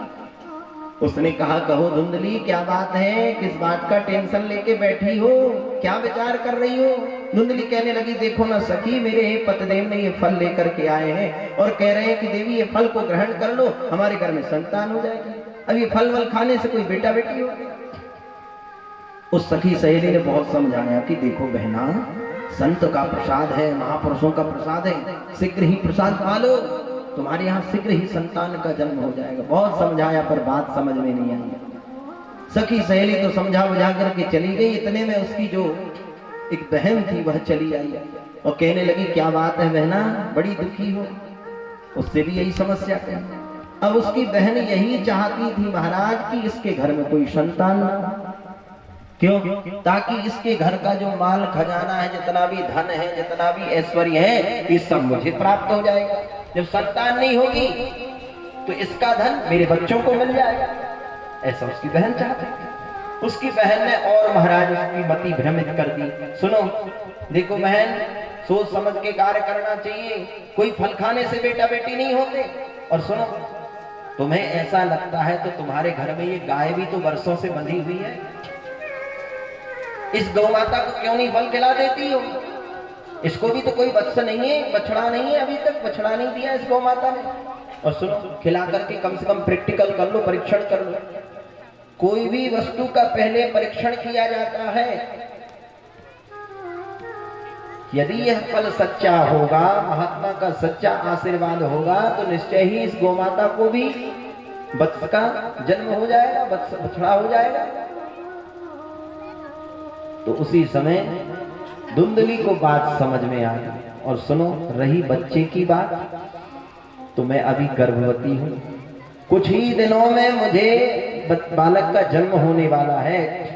मैं तुम्हें वह बालक ला करके सौंप दूंगी एकांत नितांत में, और उसके बदले में तुम कुछ धन मुझे दे देना। वह धन से मैं अपने पतिदेव का मुख बंद कर दूंगी, उन्हें समझा दूंगी। तब तो धुंधली कहने लगी, वाह बहना, ये बात।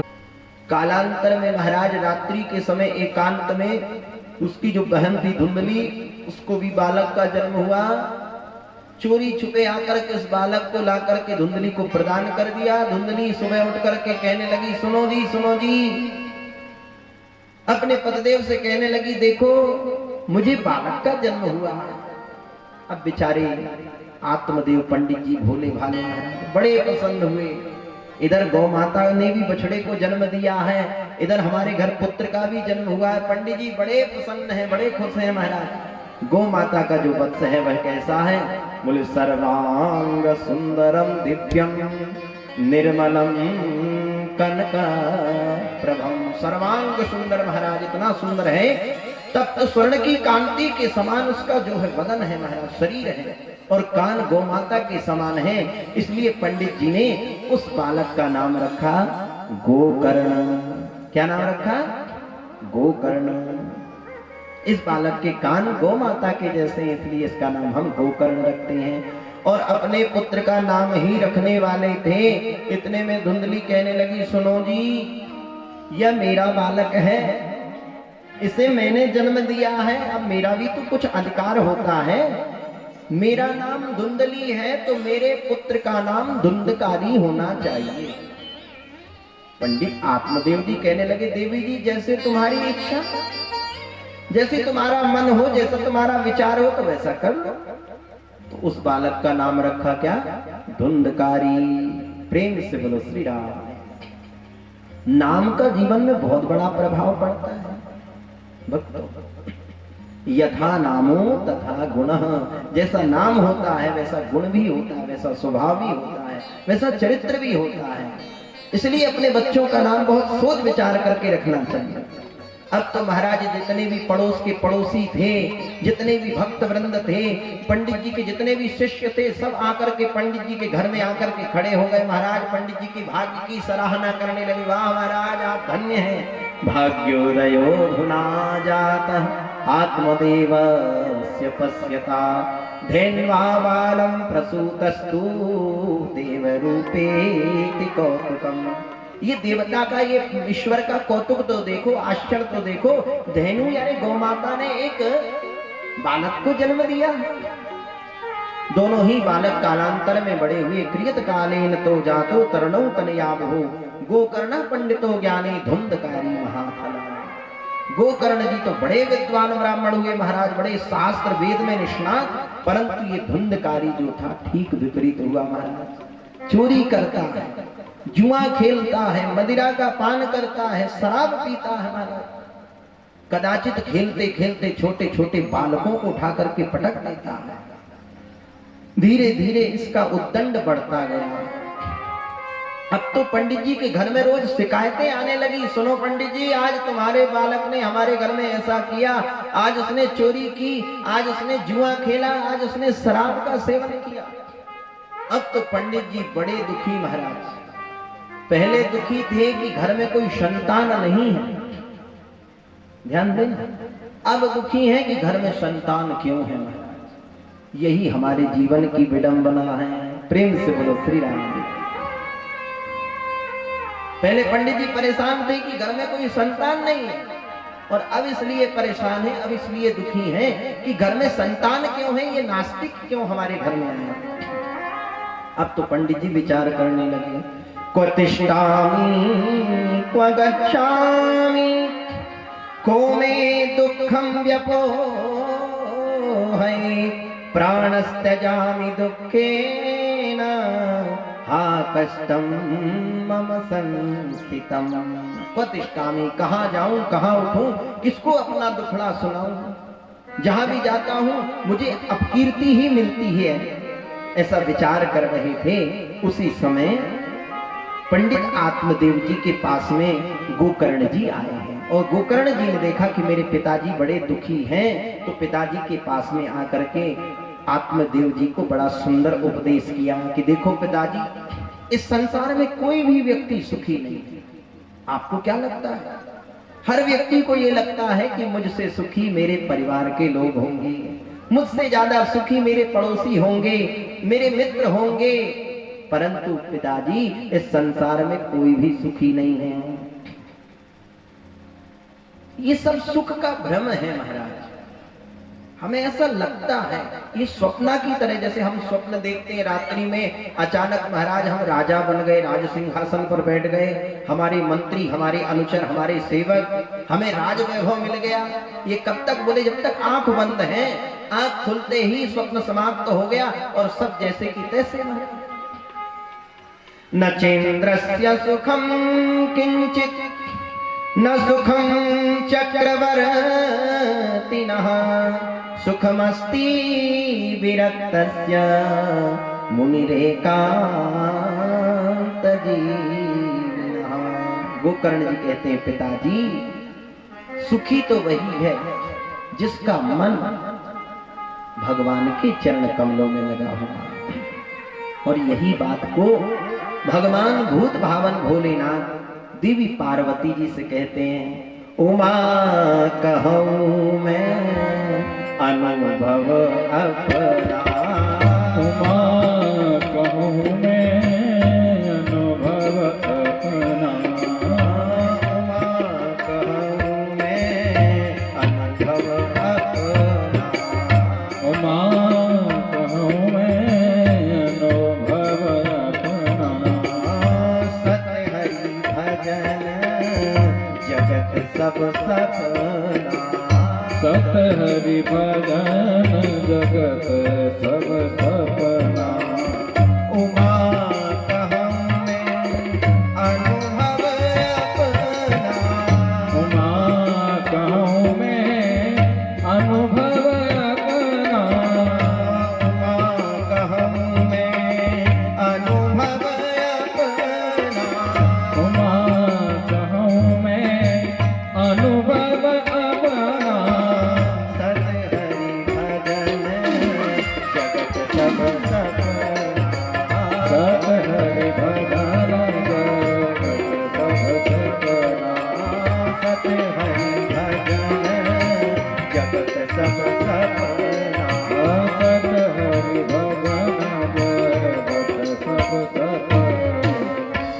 हे देवी ये मेरा अनुभव है, सत्य तो केवल हरि भजन है, ये जगत का जितना भी ये भ्रम है ये स्वप्न की तरह है, संसार में कुछ भी नहीं।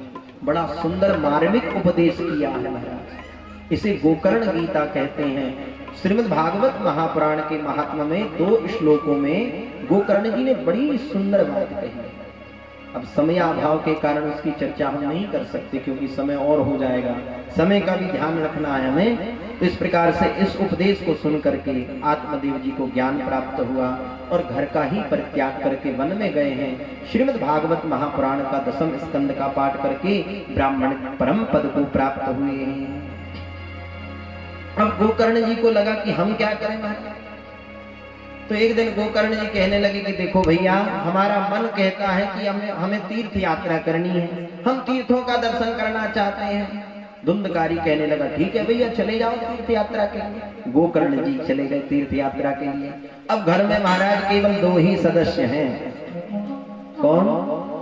एक तो धुंधली और दूसरा धुंधकारी। अब एक दिन धुंधकारी माता जी के पास में आया और कहने लगा माँ सच बताओ। धुंधली कहने लगी बेटा क्या बात है? बोले सच बताना मैया। बोले हमारे पिताजी ने तुम्हें धन सौंप करके गए होंगे। बोले कहाँ रखा है माल, कहाँ रखा है खजाना? वो खजाना की चाबी, वो माल जो रखा है धन रखा है उसकी चाबी दो। धुंधली कहने लगी बेटा घर में रखा ही कुछ नहीं, सब तो तूने बर्बाद कर दिया जुआ खेल करके शराब पी करके, अब घर में कुछ नहीं है। अब तो धुंधकारी कहने लगा झूठ बोलती हो, कवित्तम तिष्ठति ब्रूहि हनिष्ये लत्याञ्च। महाराज चरणों का प्रहार कर दिया, पाद प्रहार कर दिया। अब तो धुंधली हाय हाय कह करके रोने लगी कि मैं पहले सोचती थी कि मेरा पुत्र मुझे सुख देगा, ये सुख तो नहीं मुझे उल्टा दुख प्रदान करना, मैं कहाँ जाऊं। रात्रि के समय दुखी होकर के महाराज घर से निकल पड़ी और रात्रि के समय में कुछ दिखाई नहीं दिया और एक अंधकूप में जाकर के गिर पड़ी। अंधकूपे स्नेह फांसी, अंधकूप में जाकर के वहां महाराज धुंधली का प्राणांत हो गया। अब अकेला धुंधकारी महाराज घर में मन ही नहीं लगता, इसका क्या करें। जब व्यक्ति स्वतंत्र हो जाता है तो उसके बिगड़ने की ज्यादा चांस होते हैं। प्रेम से बोलो श्री राम। अब तो इस धुंधकारी ने महाराज गणिकाओं को घर में लेकर के आया, वेश्याओं को, और बड़ी बड़ी चोरी करने लगा महाराज और वेश्याओं की उन कामनाओं की पूर्ति करने लगा। एक दिन तो महाराज राजा के घर में डाका डाला इसने और रात्रि के समय बहुत सारा धन लेकर के खजाना लेकर के आया। उन वेश्याओं ने जब देखा कि इतना सारा धन इतना माल खजाना, लगता है आज इसने बहुत बड़ी चोरी की है और ये निश्चय ही पकड़ा जाएगा, और ये जब पकड़ा जाएगा तो हमारी भी बड़ी विडंबना हो जाएगी। सुनो, आपस में चर्चा की कि धन भी पर्याप्त हो गया, माल खजाना बहुत हो गया। अब बोले सब माल खजाना इकट्ठा करो और ये धुंधकारी को ठिकाने लगाओ और यहाँ से चली जाए, इसी में हमारा फायदा है। और ध्यान देना, श्री सूत जी महाराज कहते हैं ऐसी स्त्रियों से सावधान रहना चाहिए। कैसी स्त्रियों से? कि सुधामयम वचो यासा कामिनाम रसवर्धनम हृदयम क्षुरधाराभम प्रियः को नामयो सीता। जिनकी वाणी में तो महाराज ऐसा लगता है कि वचनों में अमृत बरस रहा है। सुधामयम वचो यासा कामिनाम रसवर्धनम, ऐसी कामनिया स्त्रियों से सावधान रहना चाहिए। परंतु इनके हृदय में हृदयम क्षुरधारा भाव, इनके मन में बड़ा कपट होता है। एक दिन रात्रि के समय इस धुंधकारी को महाराज रस्सी से बांध करके महाराज इसका गला दबाना प्रारंभ कर दिया। इन गणिकाओं ने चीखने लगा, चिल्लाने लगा महाराज, परंतु मरता ही नहीं। ये दुष्ट व्यक्ति जल्दी से मरते नहीं है। प्रेम से बोलो श्री राम। इनकी मृत्यु जल्दी से होती नहीं। वेश्याओं ने सोचा क्या करें, तो एक गणिका दौड़ी दौड़ी गई, अग्नि की प्रज्वलित अग्नि हो रही थी, जल रही थी, अंगारा उठा करके लाई और इस धुंधकारी के मुख में महाराज जलती हुई अंगारा को डाल दिया। और तप्तांगाराश्च समूहाश्च तन्मुखे ही विचक्षुपु अग्निज्वालाति दुःखेन व्याकुलो निधनं गतः। तड़पते हुए महाराज धुंधकारी का प्राणांत हो गया और उन वेश्याओं ने सारा धन को इकट्ठा किया, वहां से चली गई महाराज। अब धुंधकारी मरने के बाद में भयंकर प्रेत बना महाराज, भूत बन गया। इसीलिए कहते हैं हमारे सदग्रंथ, हमारे शास्त्र, संत महापुरुष कहते हैं कि घर में संतान हो तो महाराज ऐसी हो भगवान के भक्त हो। संतान सत्कर्म करने वाली हो, सद्गुणों से सदलक्षणों से समन्वित हो। यदि ऐसी संतान हमारे घर में है तो ठीक है महाराज, और यदि ऐसी गलत संतान है तो उससे तो निसंतान रहना ही भला है। कि भजन करत बिटिया भली। कई लोग कहते हैं महाराज बेटा नहीं है, बेटा नहीं है, बेटा नहीं है। घर में बेटी है, अरे बेटी है तो महाराज खुशी मनाओ, प्रसन्न रहना चाहिए कि हमारे घर में लक्ष्मी का पदार्पण हुआ, हमारे घर में साक्षात लक्ष्मी आई है। शास्त्र कहते हैं भजन करत बिटिया भली, बिना भजन के पूत, और सबरी तो बैकुंठ गई, धुंधकारी भयो भूत। अरे भैया सबरी ने तो भजन करके परम पद वैकुंठ को प्राप्त कर लिया, और ये धुंधकारी तो भूत बन गया। अब गोकर्ण जी को जब पता चला तो अनेक तीर्थ यात्राओं का दर्शन करके महाराज तीर्थों में जाकर के श्राद्ध करते, तर्पण करते, पिंडदान करते, गया श्राद्ध किया इन्होंने गोकर्ण जी ने। और एक बार नहीं अनेक बार गया श्राद्ध सती नापी, 100 बार गया श्राद्ध किया, परंतु मुक्तिर्नेव न भविष्यति। एक दिन रात्रि के समय गोकर्ण जी अपने घर में आए हैं।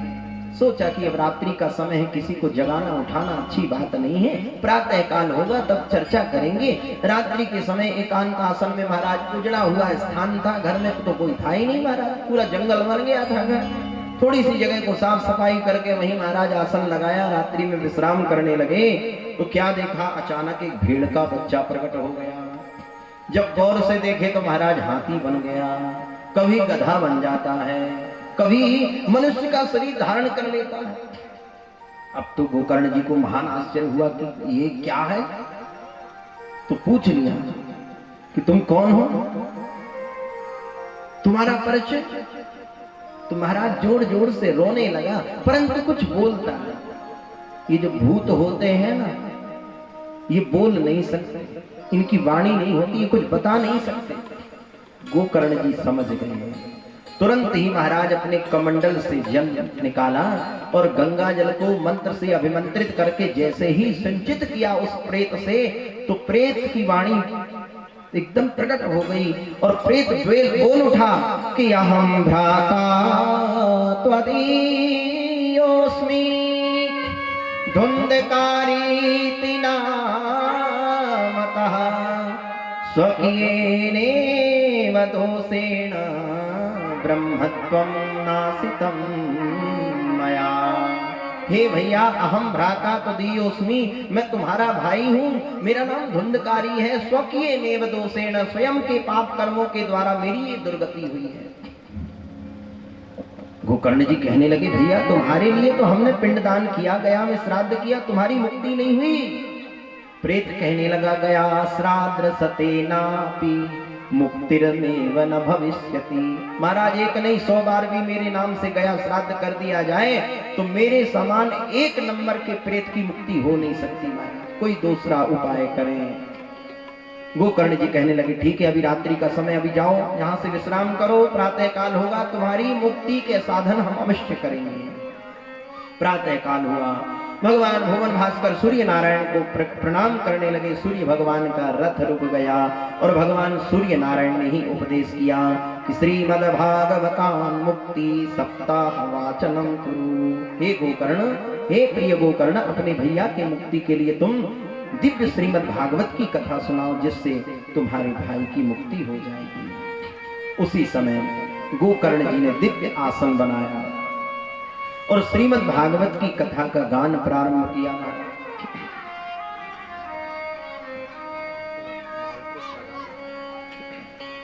प्रेम से बोलो श्री राम।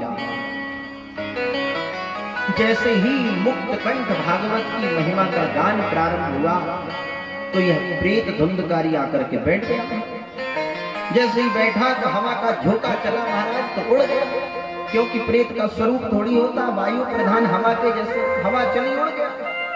सोचने लगा अब क्या करें, हम एक जगह बैठ के कथा भी नहीं सुन सकते। तो एक बांस का बगीचा था जहां पर कथा हो रही थी। उसी शब्द ग्रंथि वाले बांस में यह धुंधकारी प्रेत जाकर के विराजमान हो गया। जैसे ही पहले दिन की कथा पूर्ण हुई, प्रथम ग्रंथि फट गई। दूसरे दिन की कथा हुई पूरी, दूसरी ग्रंथि फट गई। द्वितीय हनि तथा सायं द्वितीय ग्रंथि भेदनम। और जैसे ही 7 दिन की कथा पूर्ण हुई तो 7 बांसों की ग्रंथि फट गई और एक दिव्य पुरुष प्रकट हो गया। बोलिए श्रीमद् भागवत महापुराण की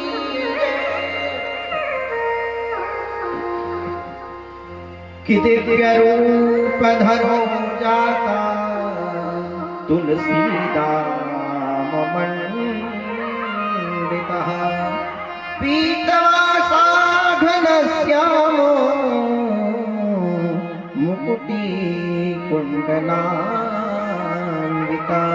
दिव्य रूप धारण करके महाराज सुंदर मकराकृत कुंडल धारण किया हुआ है, पीतांबरी धारण किया हुआ है और दिव्य रूप धारण करके यह धुंधकारी दिव्य रूप में परिवर्तित हो गया और हाथ जोड़ करके प्रार्थना करने लगा कि धन्या भागवती वार्ता प्रेत पीड़ा विनाशनी सप्ताहोपि तथा धन्या कृष्ण लोक फलप्रदा।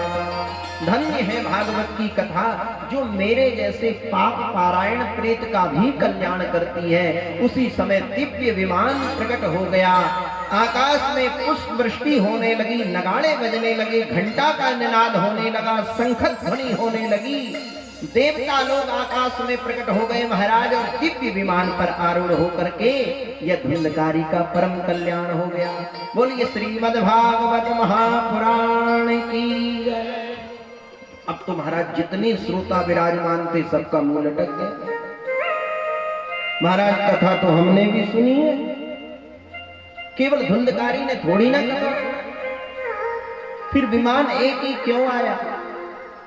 भाई जितने भी हम श्रोता हैं सबने बैठ के कथा सुनी, फिर ये कथा में भेद क्यों हो रहा है? तुरंत गोकर्ण जी ने भगवत पार्षदों को बुलाया, आओ ये क्या है? बोले मेरे इतने सारे श्रोता हैं, सभी श्रोताओं ने बैठ करके बड़े भाव से कथा सुनी और आपने ये फल में भेद क्यों कर दिया कि अत्रेव वहवासन्ति श्रोतारो मम निर्मला आनितानि विमानानि नातेषां युगपत्। भगवत पार्षद कहने लगे ये श्रवण में भेद होने के कारण फल में भी भेद हो गया। सुना तो सबने कथा, परंतु जो जीव जिस कामना से कथा सुनता है उसकी वह कामना पूर्ण हो जाती है। ये श्रीमद् भागवत क्या है? ये कल्प वृक्ष है महाराज, और इस कल्प वृक्ष के नीचे बैठ करके जो जिस भाव से जिस कामना को लेकर के कथा सुनता है उस कामना से उसकी कामना की पूर्ति हो जाती है। अब धुंधकारी के मन में मोक्ष की कामना थी तो उसका मोक्ष हो गया। फिर से दूसरी बार श्रावण मास में गोकर्ण जी ने कथा का आयोजन करवाया है और जितने श्रोता समुदाय थे सबने सावधान होकर के अब की बार कथा सुनी। और जिस प्रकार से अवधपुर वासी 13,000 वर्ष पूर्ण होने पर भगवान श्री राम के साथ में जितने भी अवधपुर वासी थे सब विमान पर आरूढ़ होकर के दिव्य साकेत लोक को गए थे, उसी प्रकार अब की बार जितने श्रोता समुदाय थे उतने विमान प्रकट हो गए और सब श्रोताओं को भगवत प्राप्ति हो गई। अयोध्यावासिनः पूर्वं यथा रामेण संगता तथा कृष्णेन ते नीता गोलोकं योगी दुर्लभं। सबको भगवत प्राप्ति हो गई। इस प्रकार से श्री सूत जी कहते हैं कि यह इतिहास मैंने सांडिल्य मुनि के मुख से चित्रकूट के पर्वत पर बैठ करके यह कथा सुनी थी, वही कथा संतों मैंने आपको सुना दी। ऐसी है भागवत की कथा। पापी से पापी व्यक्ति का भी पाप का प्रक्षालन, पाप का परायण इस भागवत की कथा से हो जाता है। अब तो देवर्षि नारद कहने लगे महाराज बस अंतिम प्रश्न है क्या? बोले एक ही प्रश्न है महाराज, भागवत की कथा के नियम क्या है? भागवत की कथा यदि करानी है तो कैसे करानी चाहिए? बस 10 से 10 मिनट आप लोगों का मैं और लूंगा, ताकि भागवत की महिमा, भागवत की कथा की महिमा को सुना करके कथा का विराम करो। बस 10 मिनट आपका मुझे चाहिए। तो यहाँ पर कुमार कहते हैं कि यदि भागवत की कथा करानी है तो सर्वप्रथम मुहूर्त का चयन करना चाहिए।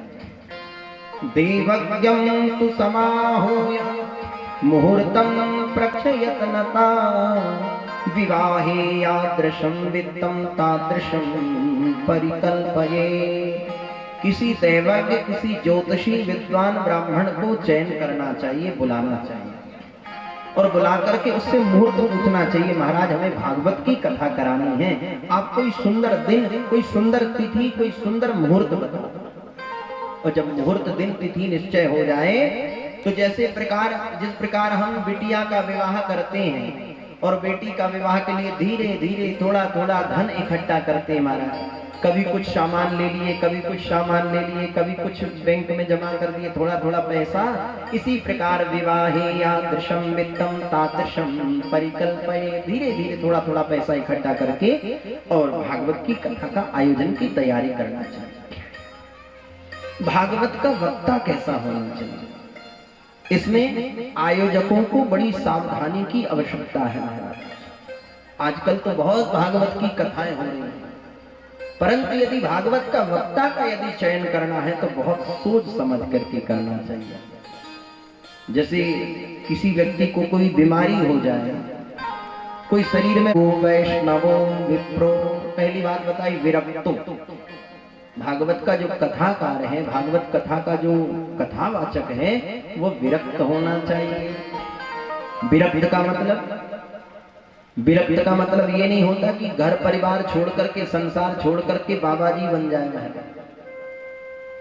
कई लोग संत तो बन जाते हैं, संत का रूप तो धारण कर लेते हैं, परंतु उनका मन, उनकी बुद्धि, उनके विचार संसार में ही फंसे रहते हैं।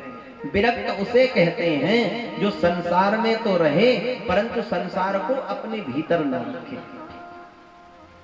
जैसे आपने देखा होगा समुद्र में नाव चलती है, नौका चलती है, तो समुद्र में नौका की बड़ी शोभा है, नाव की बड़ी शोभा है। जल में नाव तो बड़ी अच्छी लगती है, परंतु यदि वह जल ही नाव में समाहित हो जाए तो नैया डूब जाएगी।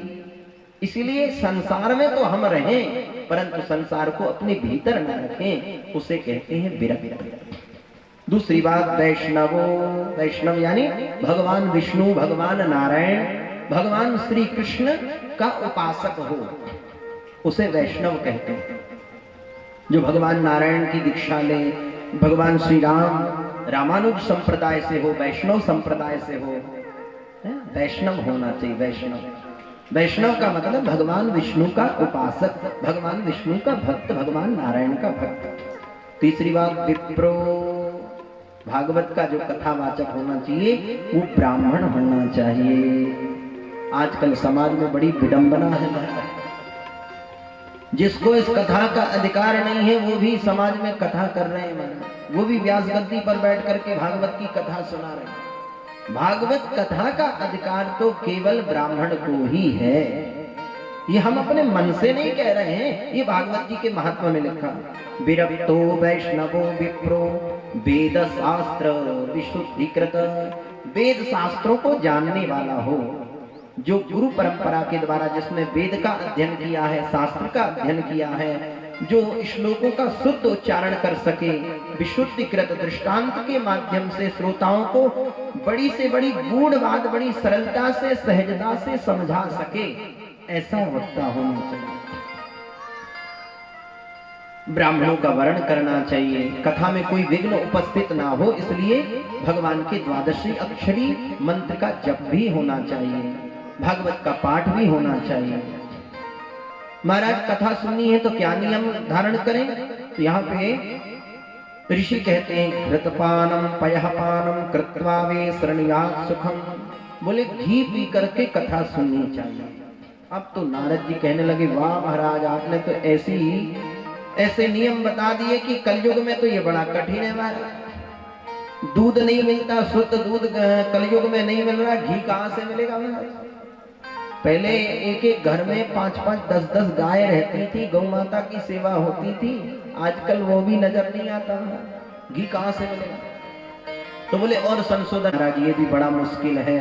तो बोले फलाहारी, बोले फलाहार ग्रहण करके कथा सुनो। बोले महाराज ये भी बड़ी मुश्किल है, एकादशी का जब व्रत आता है तो उसमें भी महाराज बीपी लो हो जाती है, हाई हो जाती है, टेंशन बढ़ जाती है। फलाहार रह करके भी यदि कोई कथा सुन ना सके तो कोई आपके पास समाधान है क्या? भोजनम तु वरम मन्ये कथा श्रवण कारकम। गरिष्ठ अन्न का भोजन नहीं करना चाहिए, सात्विक आहार ग्रहण करें। ये भोजन की बात, फलाहार की बात इसलिए कही गई कि ज्यादा भोजन करने से आलस्य आता है, प्रमाद आता है, निद्रा आती है, इसलिए व्रत की बात कही गई, फलाहार की बात कही गई। परंतु महाराज यदि व्रत करने से मन नहीं लगे, महाराज भोजन में ही मन जा रहा है, बैठे तो कथा में, परंतु महाराज इधर रसोई में मन जा रहा है कि अब बन गया होगा, तैयार हो गई होगी, कब महाराज जी कथा का विराम करें, कब आरती करें महाराज, कब कथा श्रवण कारक। और जब कथा का विश्राम हो जावे तो अंत में बड़े भाव से नाम संकीर्तन का गान करना चाहिए। जैसे ही नाम संकीर्तन की बारी आई महाराज तो प्रहलाद जी खड़े हो गए महाराज, और प्रहलाद जी ताली बजाने लगे, उद्धव जी महाराज मंजीरा बजाने लगे। देवर्षि नारद ने अपनी वीणा में बड़ा सुंदर राग छेड़ दिया महाराज, राग मालकोस कि प्रहलाद स्थानधारी तरल गति कया। प्रेम से बोलो श्री राम। बड़ा सुंदर राग का निनाद होने लगा। राग करतार जुनूरभूत। अर्जुन जी महाराज अपने मधुर कंठ से सुंदर राग का लाभ करने लगे। इंद्रवादीन मृदंगम। देवराज इंद्र प्रकट होकर के मृदंग पर थाप देने लगे महाराज। जय जय सुखरा सनत कुमार जय हो, ऐसा कहकर के उनका उत्साह का वर्धन करने लगे। जितने भी भक्त से सभी अपनी ताली की सेवा करके महाराज इस कीर्तन में सहयोग करने लगे कि प्रहलाद स्थानधारी तरल गति तया चोद्धवा कांस्य धारी वीणाधारी सुरर्षि स्वर कुशल तया राग करता अर्जुनो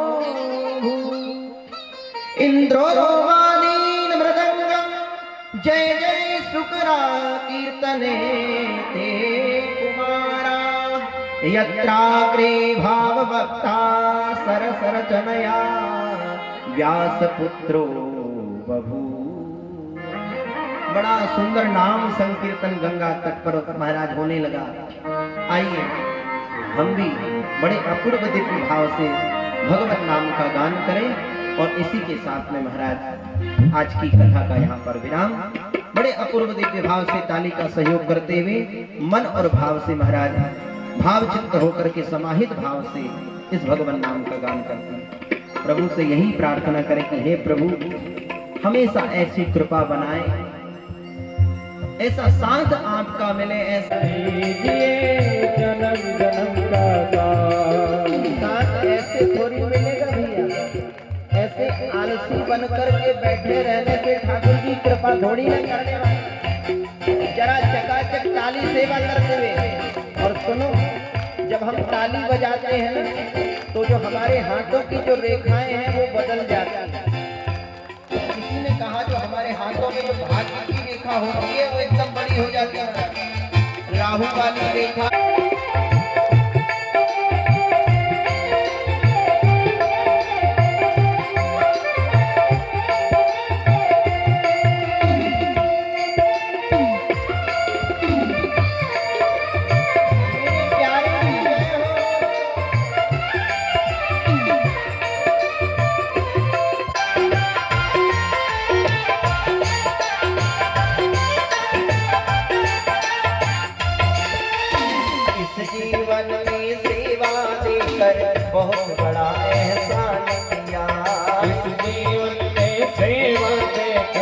बहुत बड़ा एहसान किया। इस जीवन में सेवा देकर बहुत बड़ा एहसान किया। इस जीवन में सेवा देकर बहुत बड़ा किया। तुम ही राम हो, तुम ही कृष्ण हो, कृष्ण हो हमें पहचान लिया। तुम ही राम हो, तुम ही कृष्ण हो, हमने तुम्हें पहचान लिया। तुम ही राम हो तुम ही कृष्ण हो हमने तुम्हें पहचान लिया। हम साथ रहे जन्मों तक, हम साथ रहे जन्मों तक, हम साथ रहे जन्मों तक, हम साथ रहे जन्मों तक। रख लो इतनी सेवा और देना है तो दीजिए जन्म जन्म का साथ। तो देना है तो दीजिए जन्म जन्म का साथ। जाने अब तो कृपा कर दीजिए जन्म जन्म का साथ। दीजिए जन्म जन्म का साथ। मेरे प्यारे की जय हो।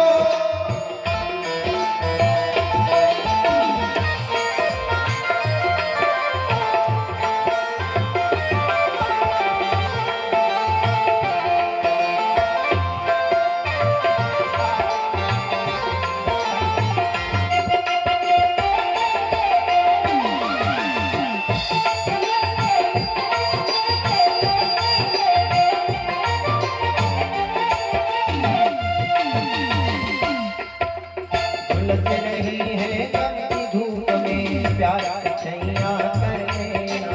उलझ रही है मन के धूप में प्यार की छैया कर देना। झुलस रही है गम की धूप में प्यार छैया कर देना। उलझ रही है मन के धूप में प्यार की छैया कर देना। बिन माझी के नाम चलेना, अब पतवार पकड़ लेना। बिन माझी के नाव चलेना अब पतवार पकड़ लेना। मेरा रास्ता रोशन कर दो, मेरा रोशन कर दो, मेरा रास्ता रोशन कर दो। मेरा रास्ता रोशन कर दो। छाई अंधियारी रात, अब तो कृपा कर दीजिए जन्म जन्म का साथ।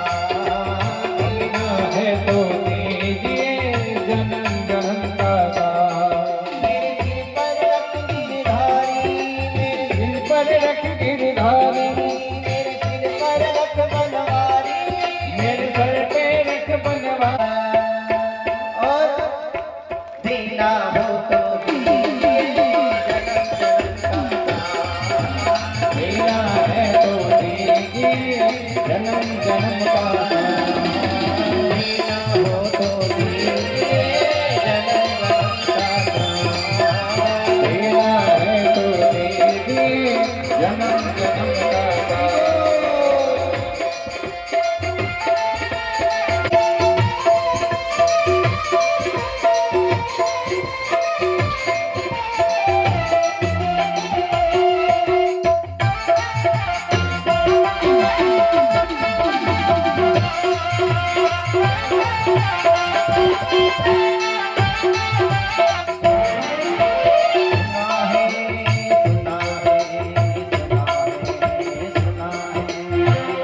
एक भक्त कहता है, हमने बड़ा आपके बारे में सुन रखा।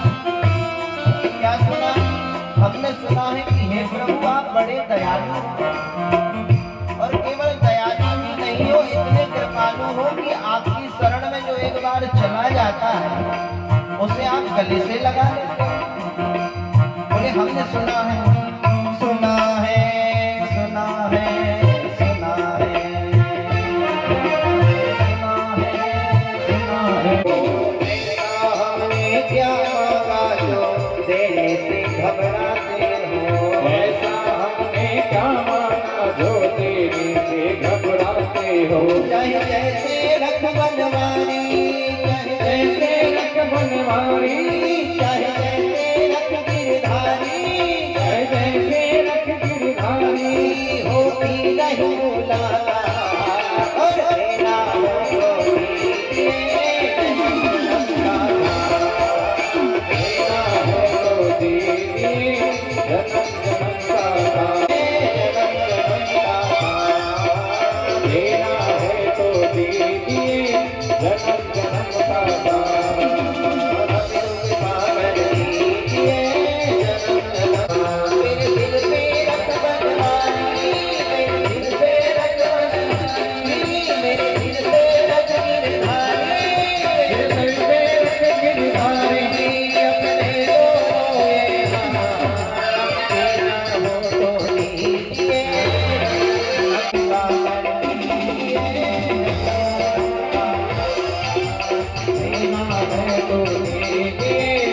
जन्म जन्म दाता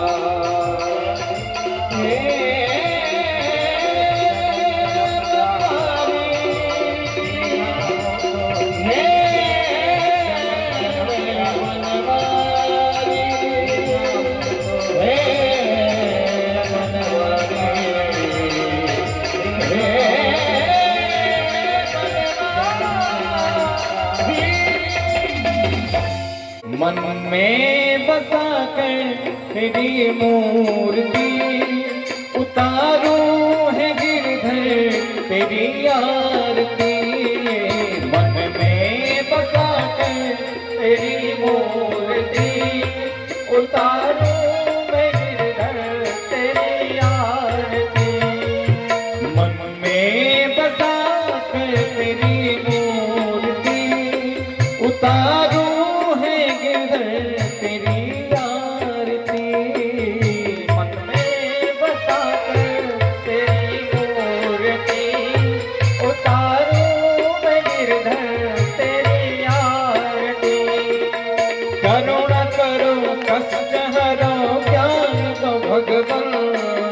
भव में फंसी नाव मेरी तार दो भगवन।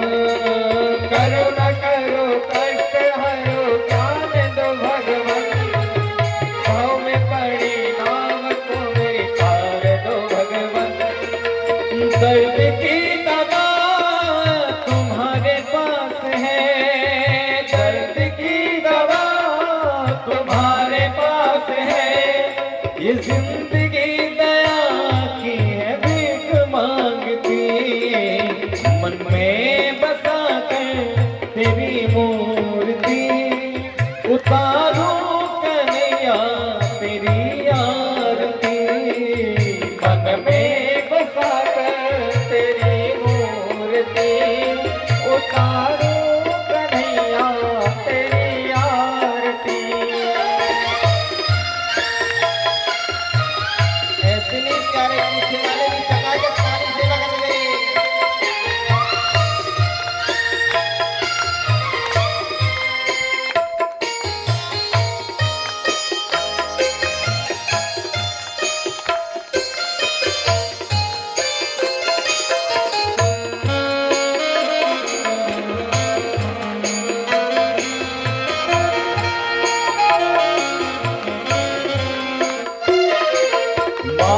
तुझसे क्या मैं ही सोचूं भगवन।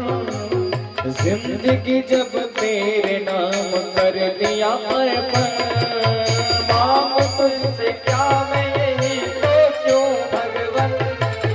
जिंदगी जब नाम तेरे कर दिया अर्पण। ओ मांग तुझसे क्या मैं ही सोचूं भगवन। जिंदगी जब तेरे नाम कर दिया अर्पण। मांग तुझसे सोचूं मैं सोचूं भगवन।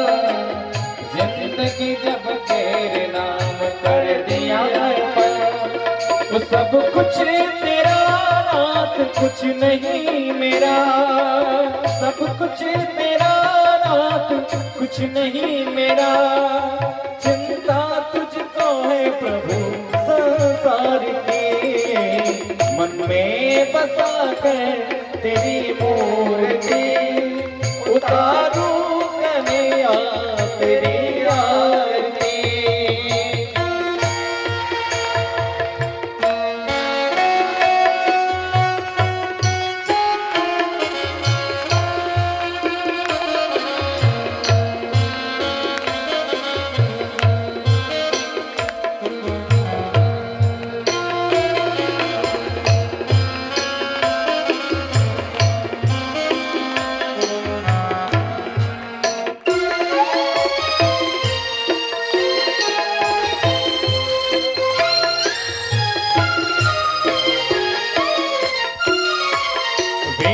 तेरी महिमा गाए संत करे ध्यान।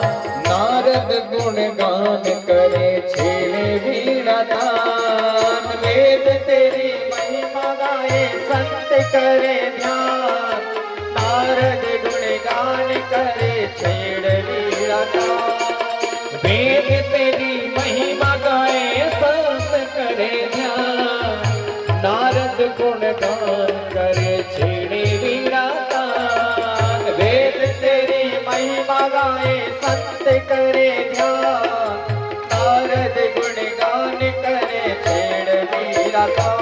ओ भक्त तेरे द्वार करता है पुकार, भक्त तेरे द्वार करता है पुकार। दास व्यास गाए तेरी प्यारी आरती, मन में बसा कर तेरी मूर्ति, उतारू कन्हैया तेरी आरती। मन में बसा कर तेरी मूर्ति, उतारू कन्हैया तेरी आरती। कर्पूर गौरम करुणावतारम, संसार सारम भुजगेन्द्रहारम, सदा वसंतम हृदयारविंदे भवम भवामि